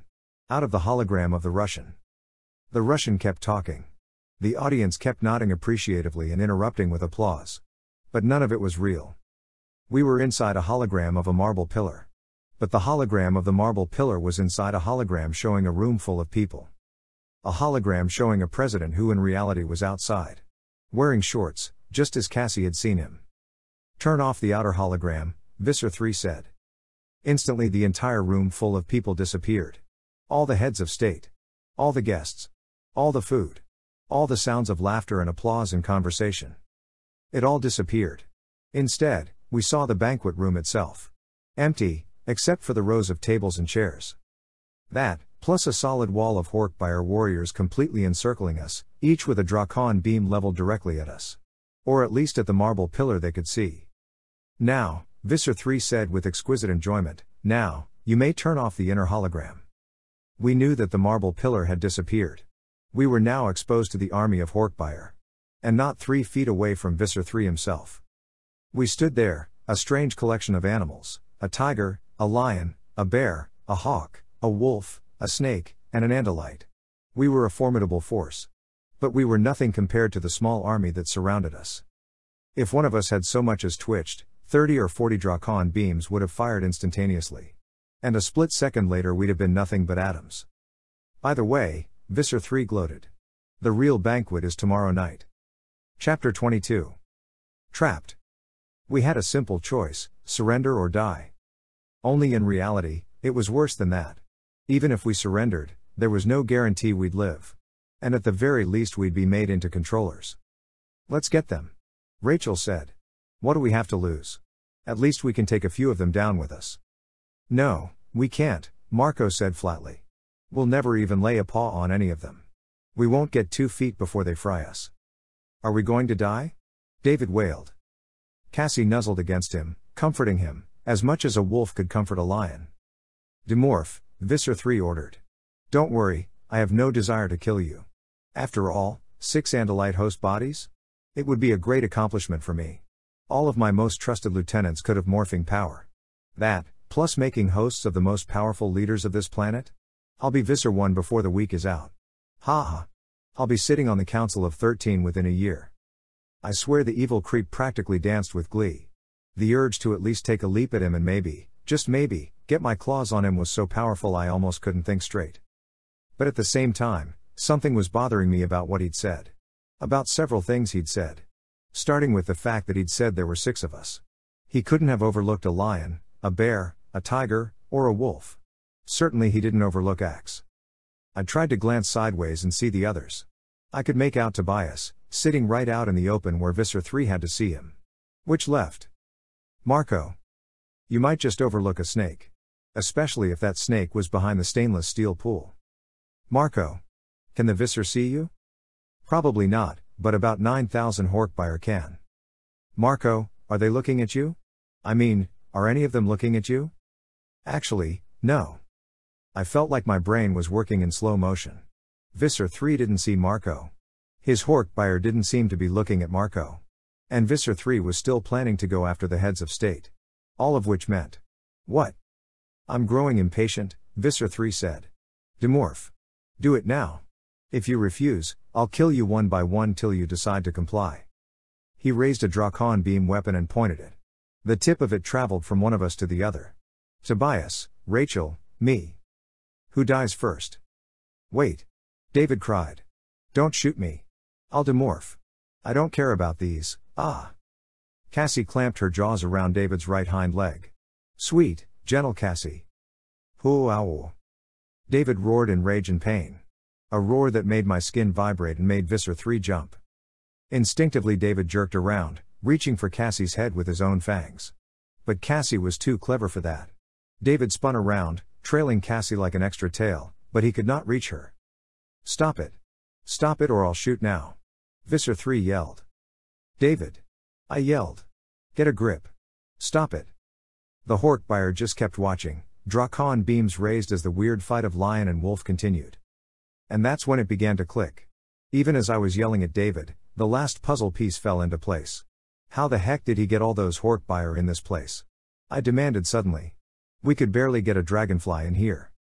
If I was right, was I right? Or was I just desperate? Rachel. Explain to David that he needs to knock it off. I snapped. Rachel was on all fours. She half rose up to a sort of bear crouch. She reached out with her left paw and swung hard. She connected with David's snarling, snapping jaw. David staggered. Cassie released David and jumped back. Ha! Andalites fighting among themselves, Visser 3 crowed. But as entertaining as it is, I order you to stop. She bit me. David yelled, outraged. I'm going to kill you first, Visser 3 said to David. No. I'll demorph. See? I'm doing it. Shut up, you pathetic, gutless weasel, Rachel screamed. You won't have to wait for Visser 3 to kill you. They're threatening me. David cried, running toward Visser 3. And then I knew for sure. Visser 3 turned his Drakon beam on David. He hesitated. But more important, none of the Horkbuyer even flinched. I'm on your side. David yelled. Bad choice, David, I said coldly. Axe? Yes, my prince. A hologram inside a hologram. That's what we had, right? Yes. The hologram of the marble pillar was inside the hologram of the banquet. Any reason, any technical reason, I mean, why it couldn't be a hologram, inside a hologram, inside a third hologram. A third hologram? Rachel said. Yeah. A hologram of a whole army of Horkbuyer, I said. A projection. A fake. I don't think they're really there. I think Visser 3 is here, and maybe he's got a couple of human controllers with him. But that army of Horkbuyer around us? I don't think this is a live show. I think we're watching videotapes. You sure? Cassie asked. Marco? You're out of Visser 3's sight. Start moving toward the Horkbuyer. Attack them? All on my own? Jake, buddy, you better be right. Yeah. I'd better be. Chapter 23. I'm slithering, Marco said. I waited. If I was wrong, Marco would die first. But if I was wrong, we'd all be pretty close behind him. All except David, maybe. David was standing beside Visser 3. He was demorphing. But he was demorphing slowly. It would be impossible to tell that he was human. So far. In a few seconds. No. David was remorphing. He was getting more lion-like again. Jake? Marco said. I just bit a Horkbuyer on the leg. He tasted like air. I went right through him. Hologram, but no force field. It is a hologram. I yelled triumphantly. There are no Horkbuyer. Just us and the Visser. Well, Rachel said. I think I'd better just. No, I said. I'm faster than you are. I'll get him. But I'm closest, David said suddenly. David was standing just 2 feet from Visser 3. You want to kill someone, you filthy abomination, destroy me first. Axe yelled suddenly. A distraction. Good old Axe. Visser 3 swung his Drakon beam toward Axe, and David struck. A powerful swipe of his massive forepaw, and suddenly Visser 3's legs buckled. He toppled forward. He landed hard on his face and chest, but he kept his grip on his weapon. David was on him in a flash. The Horkbuyer just kept watching. But through the hologram, out of the projected Horkbuyer, half a dozen human controllers leapt, guns drawn. David lunged at the Visser's throat. Blam! Blam! I saw one bullet come out the far side of David's shoulder, leaving a red hole the size of a quarter. A pinprick to a lion. But David pulled back. And Visser 3 was already morphing. Don't use the human guns, you idiots. Visser 3 yelled. You want everyone in this complex to hear? Draw your Drakon beams. My turn to get into the fight. I leapt for the nearest human controller. I hit him as he was fumbling inside his jacket. I knocked him back into and through the holographic wall of still impassive Horkbuyer.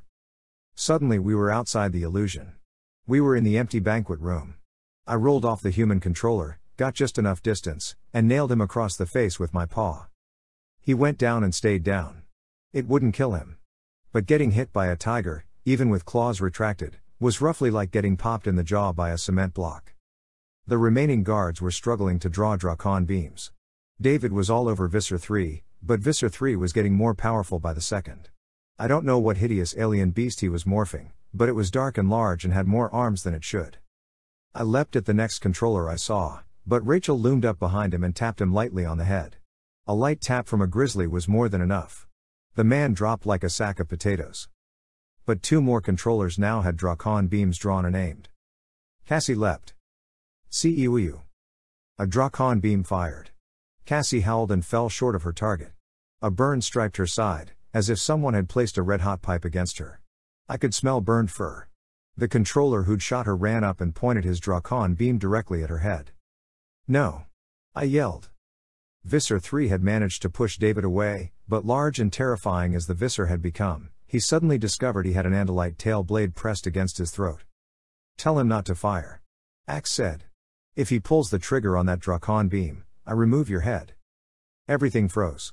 No one moved. The only sound was panting. A standoff?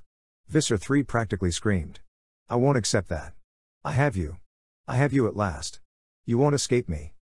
Axe pressed his tail blade against the dark, pockmarked lizard skin of the morphed Visser's throat till black blood began to seep out. Still, the Visser wasn't ready to give in. He'd gone to a lot of trouble to catch us. He'd taken a big risk. And you don't get to be a vicar of the Yeerk Empire without being determined. Which of you is the human? He asked, his thought-speak voice suddenly silky and insinuating. Axe was the one to answer. Humans? He forced a laugh.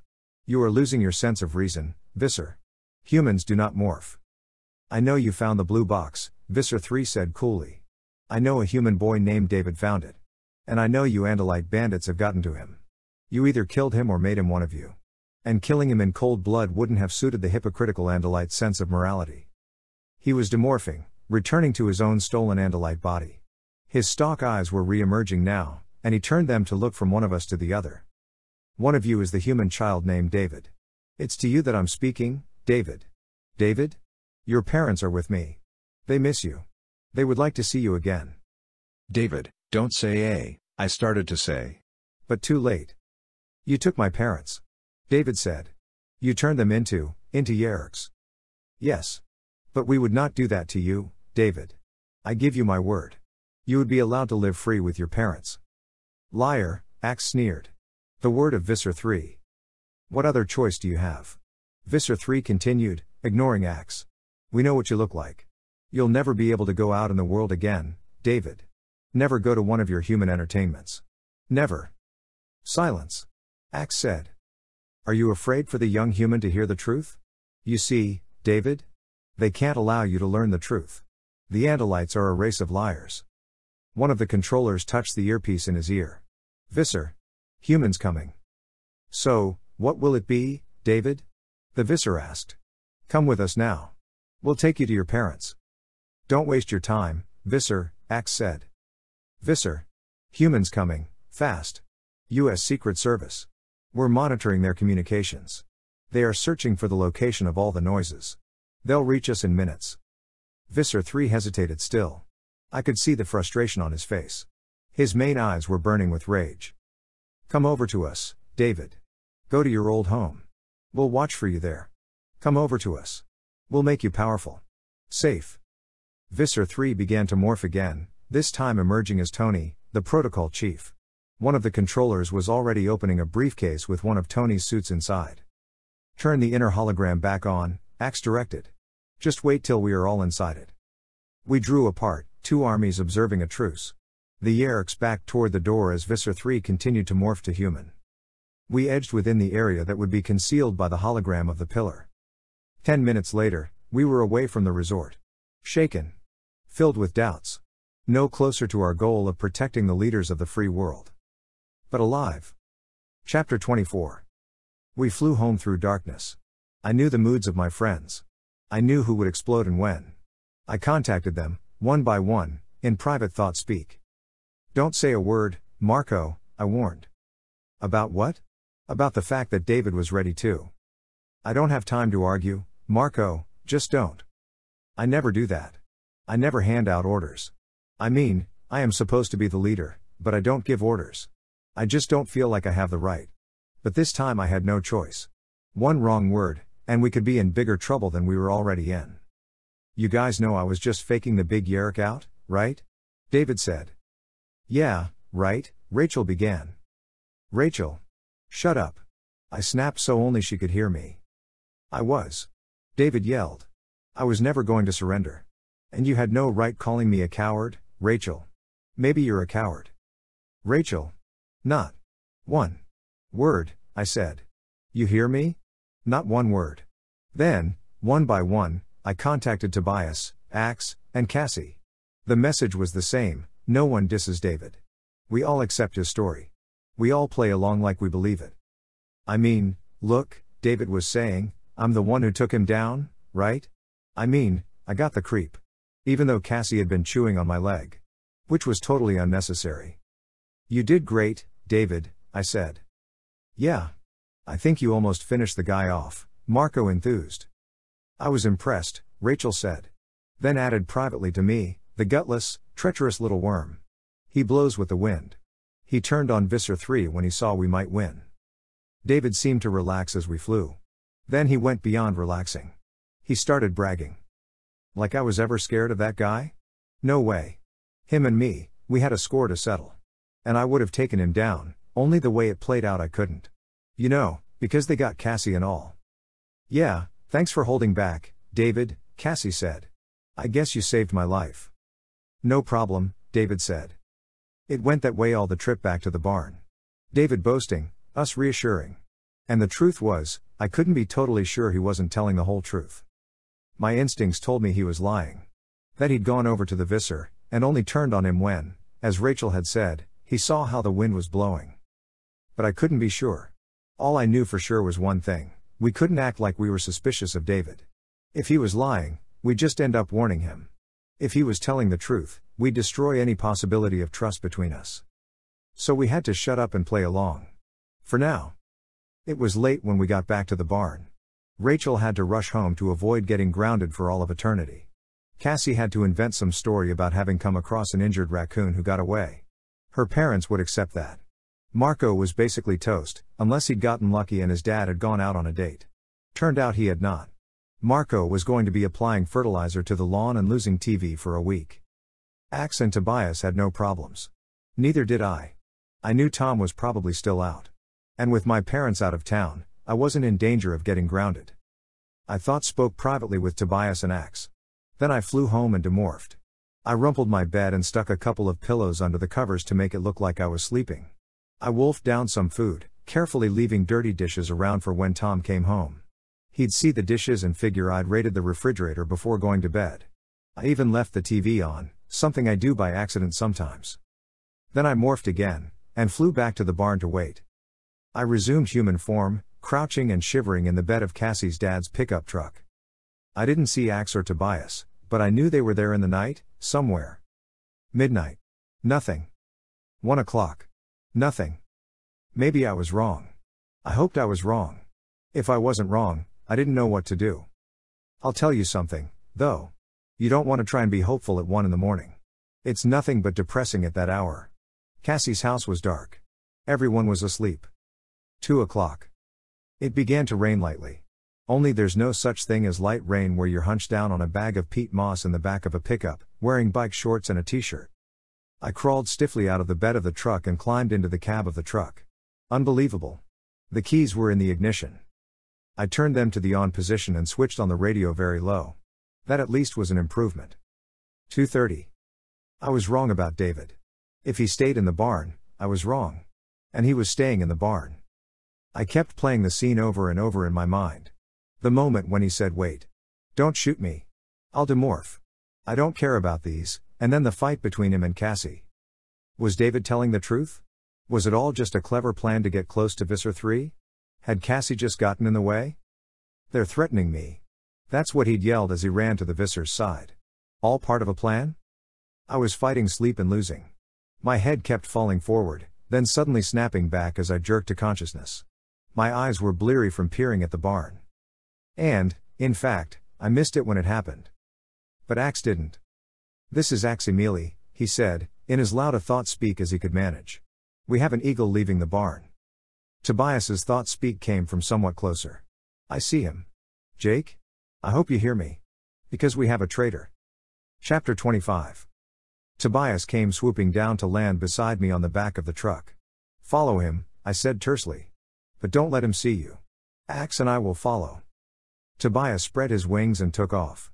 But as he left he said, "This won't be easy, Jake. In the dark, his eyes are as good as mine. We'll both be moving pretty slow." "Do your best," I said. I had already begun to morph to peregrine falcon. David had a head start on Tobias. An even bigger head start on me and Axe. Axe was morphing to bird, too. None of us was a great night flyer, but golden eagles are fast. Faster than red tails. I hooked up with Axe in the air over Cassie's barn. The thought entered my mind that I should get Cassie, regardless of the risk of her parents realizing she was gone. But there was no time. And surely the three of us could handle David. Axe and I flew hard. We kept calling to Tobias, but he was not within range. I couldn't see him. Or David. Was he heading toward his old house? Was he going to sell out to the Yeerks? Could he be that dumb? Once again I was faced with the fact that I didn't really know David. He was still an unknown quantity. What was he doing? I had no one to follow. No way to know if Tobias was keeping up with David. "Axe? We're going to head toward David's old house," I said. "Yes. That seems sensible," Axe agreed. When? Axe seemed about to say more. What is it?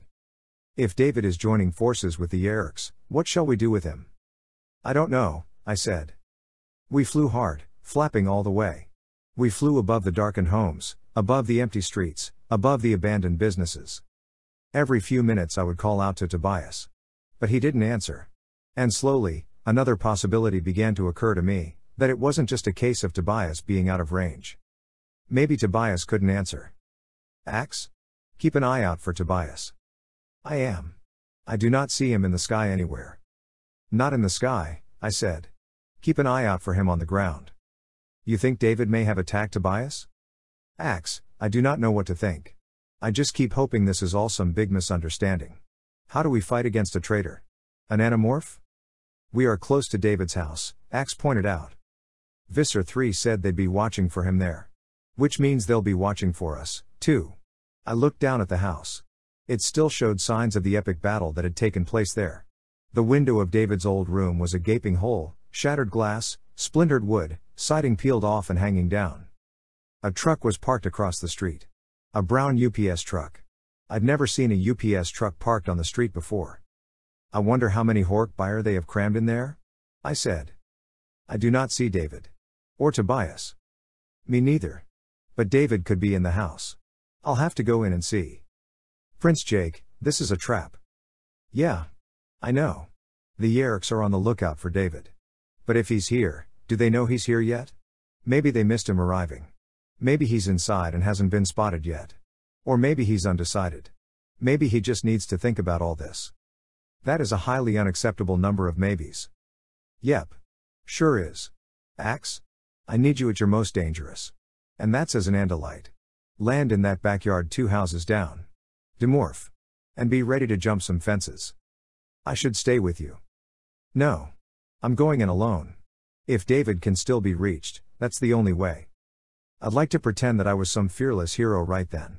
But that wouldn't be real. Maybe there are guys who don't feel afraid when they're facing death. But I think those guys are called lunatics, not heroes. I was scared. I knew what was in the UPS van. I didn't know what was in that abandoned, scarred house. What I did know was that I had no time to morph into something else. Or to come up with clever plans. All I could do was fly in and hope. Chapter 26. I swooped down toward that window. Or the hole that had once been a window. Down through the cold, lifeless night air. It was a strange scene inside. The battle we'd fought there had destroyed the walls, annihilated furniture, left the place looking like a house that's being demolished. But someone had dragged the bed back into place. It faced a television set. The set was on, but the picture was dim and snowy. A golden eagle stood on the upright bedpost, watching the TV screen. And that's when I saw the other bird. A crumpled mass of feathers lay atop a wadded-up sheet. Blood had seeped into the material. Tobias! I cried. There was no answer. The golden eagle turned its head to look at me. He was following me, David said. Trying to stop me. A voice in my head was saying no. Over and over again till it was one long siren wail. No, no, no. Tobias. I yelled again. No answer. I didn't know what to do. The eagle, David, was 3 times my size. I was alone. I strained my hearing, listening for breathing sounds from Tobias. David, you can't do this, I said as calmly as I could. Do what, Jake? Turn myself over to the Yeerks? Of course not. You really think I'm dumb enough to try that? That's not what this is about. Then what are you doing? I roared, suddenly not so calm. What are you doing, hurting Tobias? Hurting him?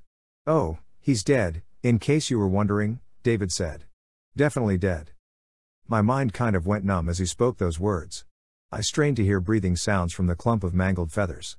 But there were no sounds. I felt very weak. Helpless.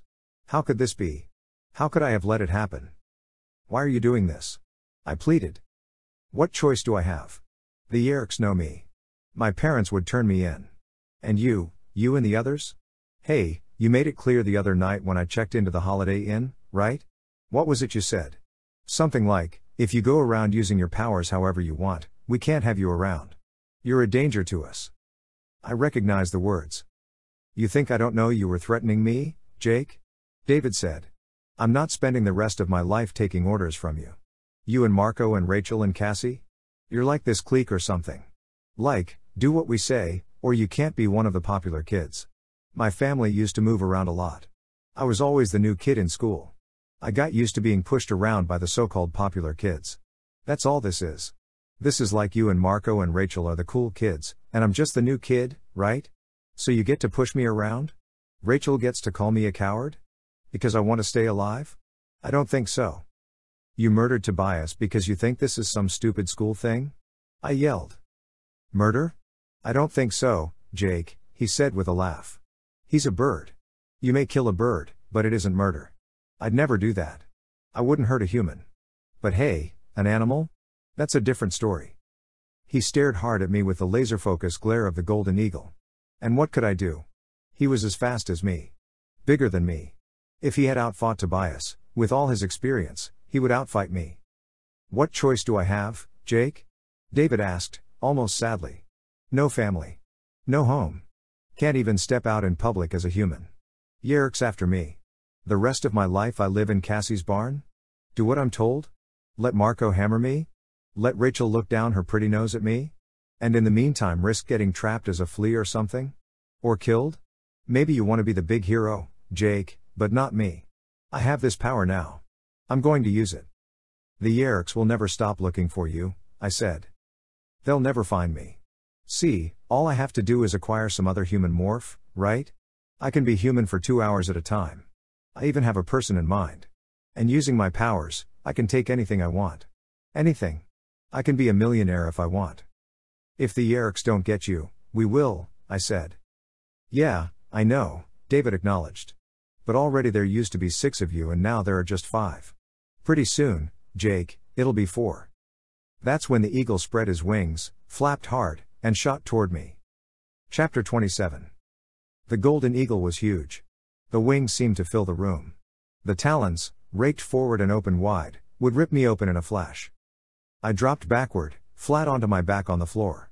Something no falcon would ever do. Something David's eagle instincts would never expect. The eagle flew over me. I scuttled under the bed, my talons scrabbling wildly on the exposed wood flooring. Again, something no falcon would do. How long do you think you can hide under there? David mocked. But I could hear frustration in his voice. He stuck his big eagle's head down and peered, almost comically, beneath the bed. He could come in after me, but he'd be crammed in tighter than I was. He'd be unable to move. He flapped over to the window opening. And when I peered after him, I saw his talons growing. He was demorphing. A mistake. David might have all my morphing power, but he didn't have my experience. He would be helpless while he was in mid-morph. I could escape. Only I didn't want to escape. Not with Tobias lying dead on the bed above me. I'd gone into lots of battles against Horkbire, Taxons, Visser III himself. I'd always gone in hoping to win. But I'd never gone in consciously hoping to kill. This was different. I didn't want to escape. I wanted to destroy David. I wanted revenge. Human feet began to emerge from the talons. I timed it carefully, then I scrabbled back out from beneath the far side of the bed and flapped my wings. David stood there, maybe 3 feet tall, still covered in feathers. His face was an eagle's face. But there were human fingers beginning to emerge from the wing tips. He reached over and clumsily grasped a jagged piece of wood about as long as a baseball bat. Come on, little birdie, he said. Try for the window, go ahead. I flapped hard, making a lot of noise with my wings. But I didn't fly. I skimmed across the floor on my talons, using my wings to get up speed. David saw what I was doing and tried to bend over to slam the stick down. Just one problem, he was still more bird than human. And birds don't have a waist. Whop! The stick missed me, and I was under his guard. Under his guard and now flying straight up at his face. He staggered back. He batted at his face with his half-formed hands. But I was too close and he was too clumsy. I raked his face with both talons. Ah, he cried with a mouth more human than bird. I dug one talon into his emerging nose and thump thump thump thump. Footsteps racing. Wham! The broken door blew back on its hinges. Horkbire poured into the room. David was still blinded by my feathers and the blood in his face.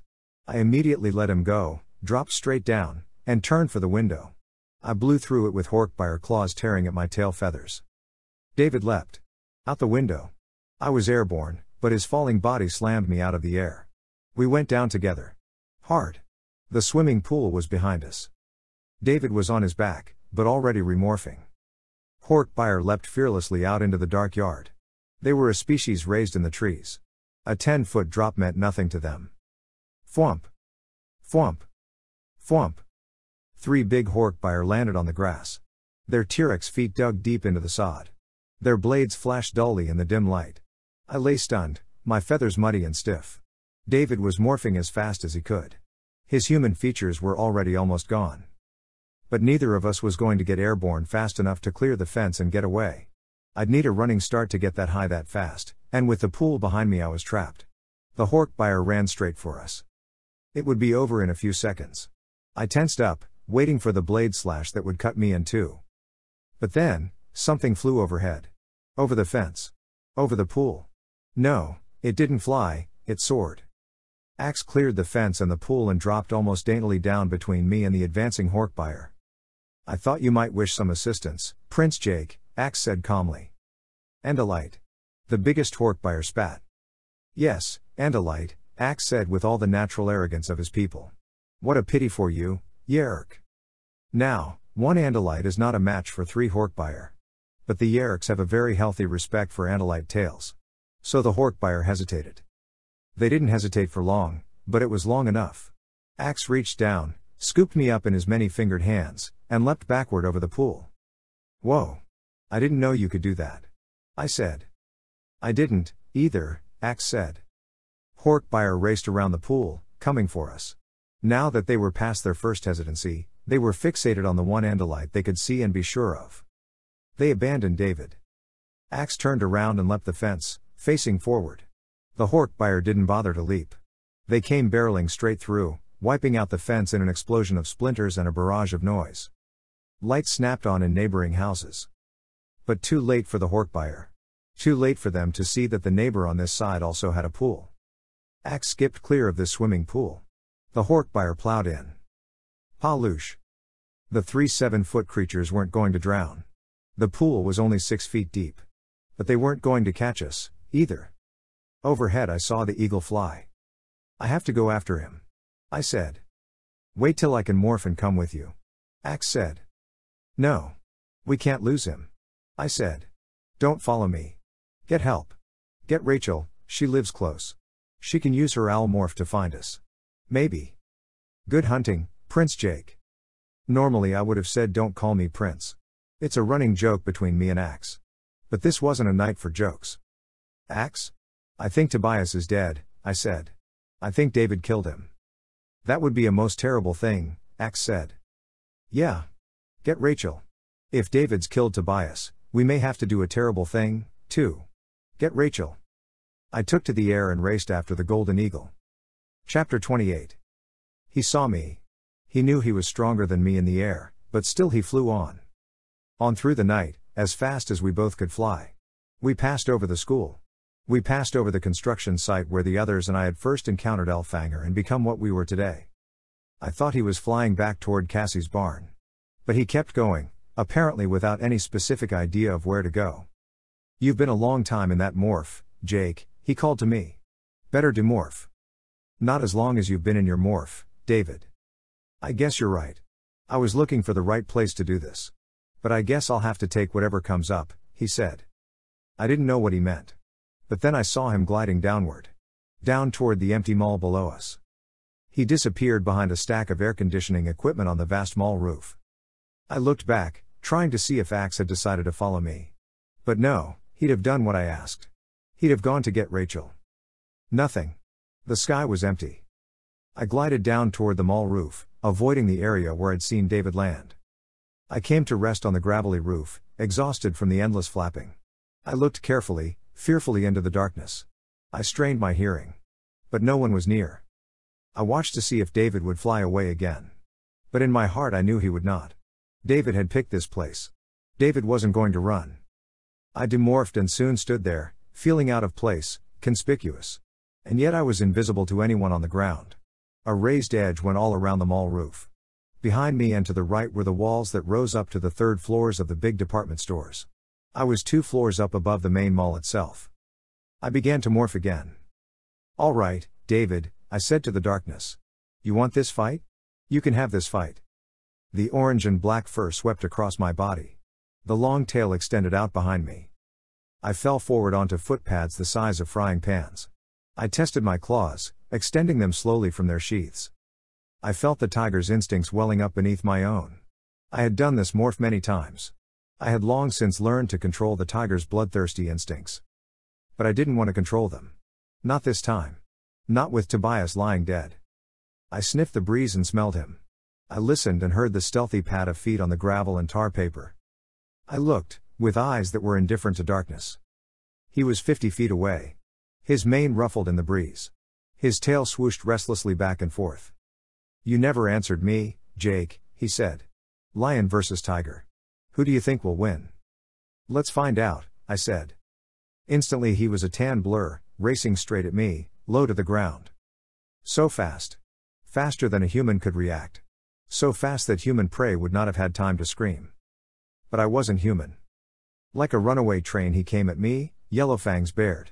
I sat back on my haunches, gathering power into my legs and lowering my own sleek head. We hit. His jaws raked past my ear. I twisted and sank my teeth into his mane. My teeth closed on nothing but hair. Erg! I cried. I felt as if someone had shoved red-hot spikes into my shoulder. His teeth sank deep into muscle and sinew. I twisted, but that only made the pain worse. I rolled onto my back. My belly was exposed. He released my shoulder and darted in for the kill, hoping to disembowel me. But I was ready. I curled my back legs up and slashed. His head snapped back. Blood flew from his muzzle. Like lightning, I was up on my feet. Fast as only a cat is fast. With liquid speed and vicious grace. I was up. But the lion, too, is cat. The paw hit the side of my head so hard my eyes exploded in fireworks. I jumped away and barely avoided those deadly yellow fangs. Suddenly we were both circling, head to head, tails twitching, waiting for the other to make a careless move. He was as fast as I was. I was bigger and heavier, but not by enough to matter much. And he had that mane that kept my teeth from the one target they wanted most, the arteries that pumped blood through his neck. I stared into his eyes. He stared into mine. We were electric. Tingling, bristling, buzzing with power and speed and energy. He leapt. We hit, shoulder to shoulder, and rolled across the roof. I was on my feet in a flash. But suddenly I realized I wasn't on gravel. My feet were slipping. My claws had nothing to grip. I was standing on glass. The skylight. Below me I saw the dim nightlights of the mall. I caught a strange, unreal glimpse of the Walden Books and the baby gap beside it. It was a 20-foot drop to the upper mall concourse. David leapt. I couldn't grip well enough to move. So I stood, defenseless, as the tan blur came at me like a truck. He hit. His mouth was aimed at my throat. I jerked aside, he slammed into me, and there was a huge, world-filling shattering of glass. Down we fell. Down we fell, slashing and biting and trying to kill, even as the floor rushed up to slam us. And then, in mid-air, twisting to get my feet beneath me, I felt the teeth. I felt them sink into my neck. I felt the blood gushing. The tiger's blood. My blood. Falling. Falling, and already the darkness. To be continued. End of book.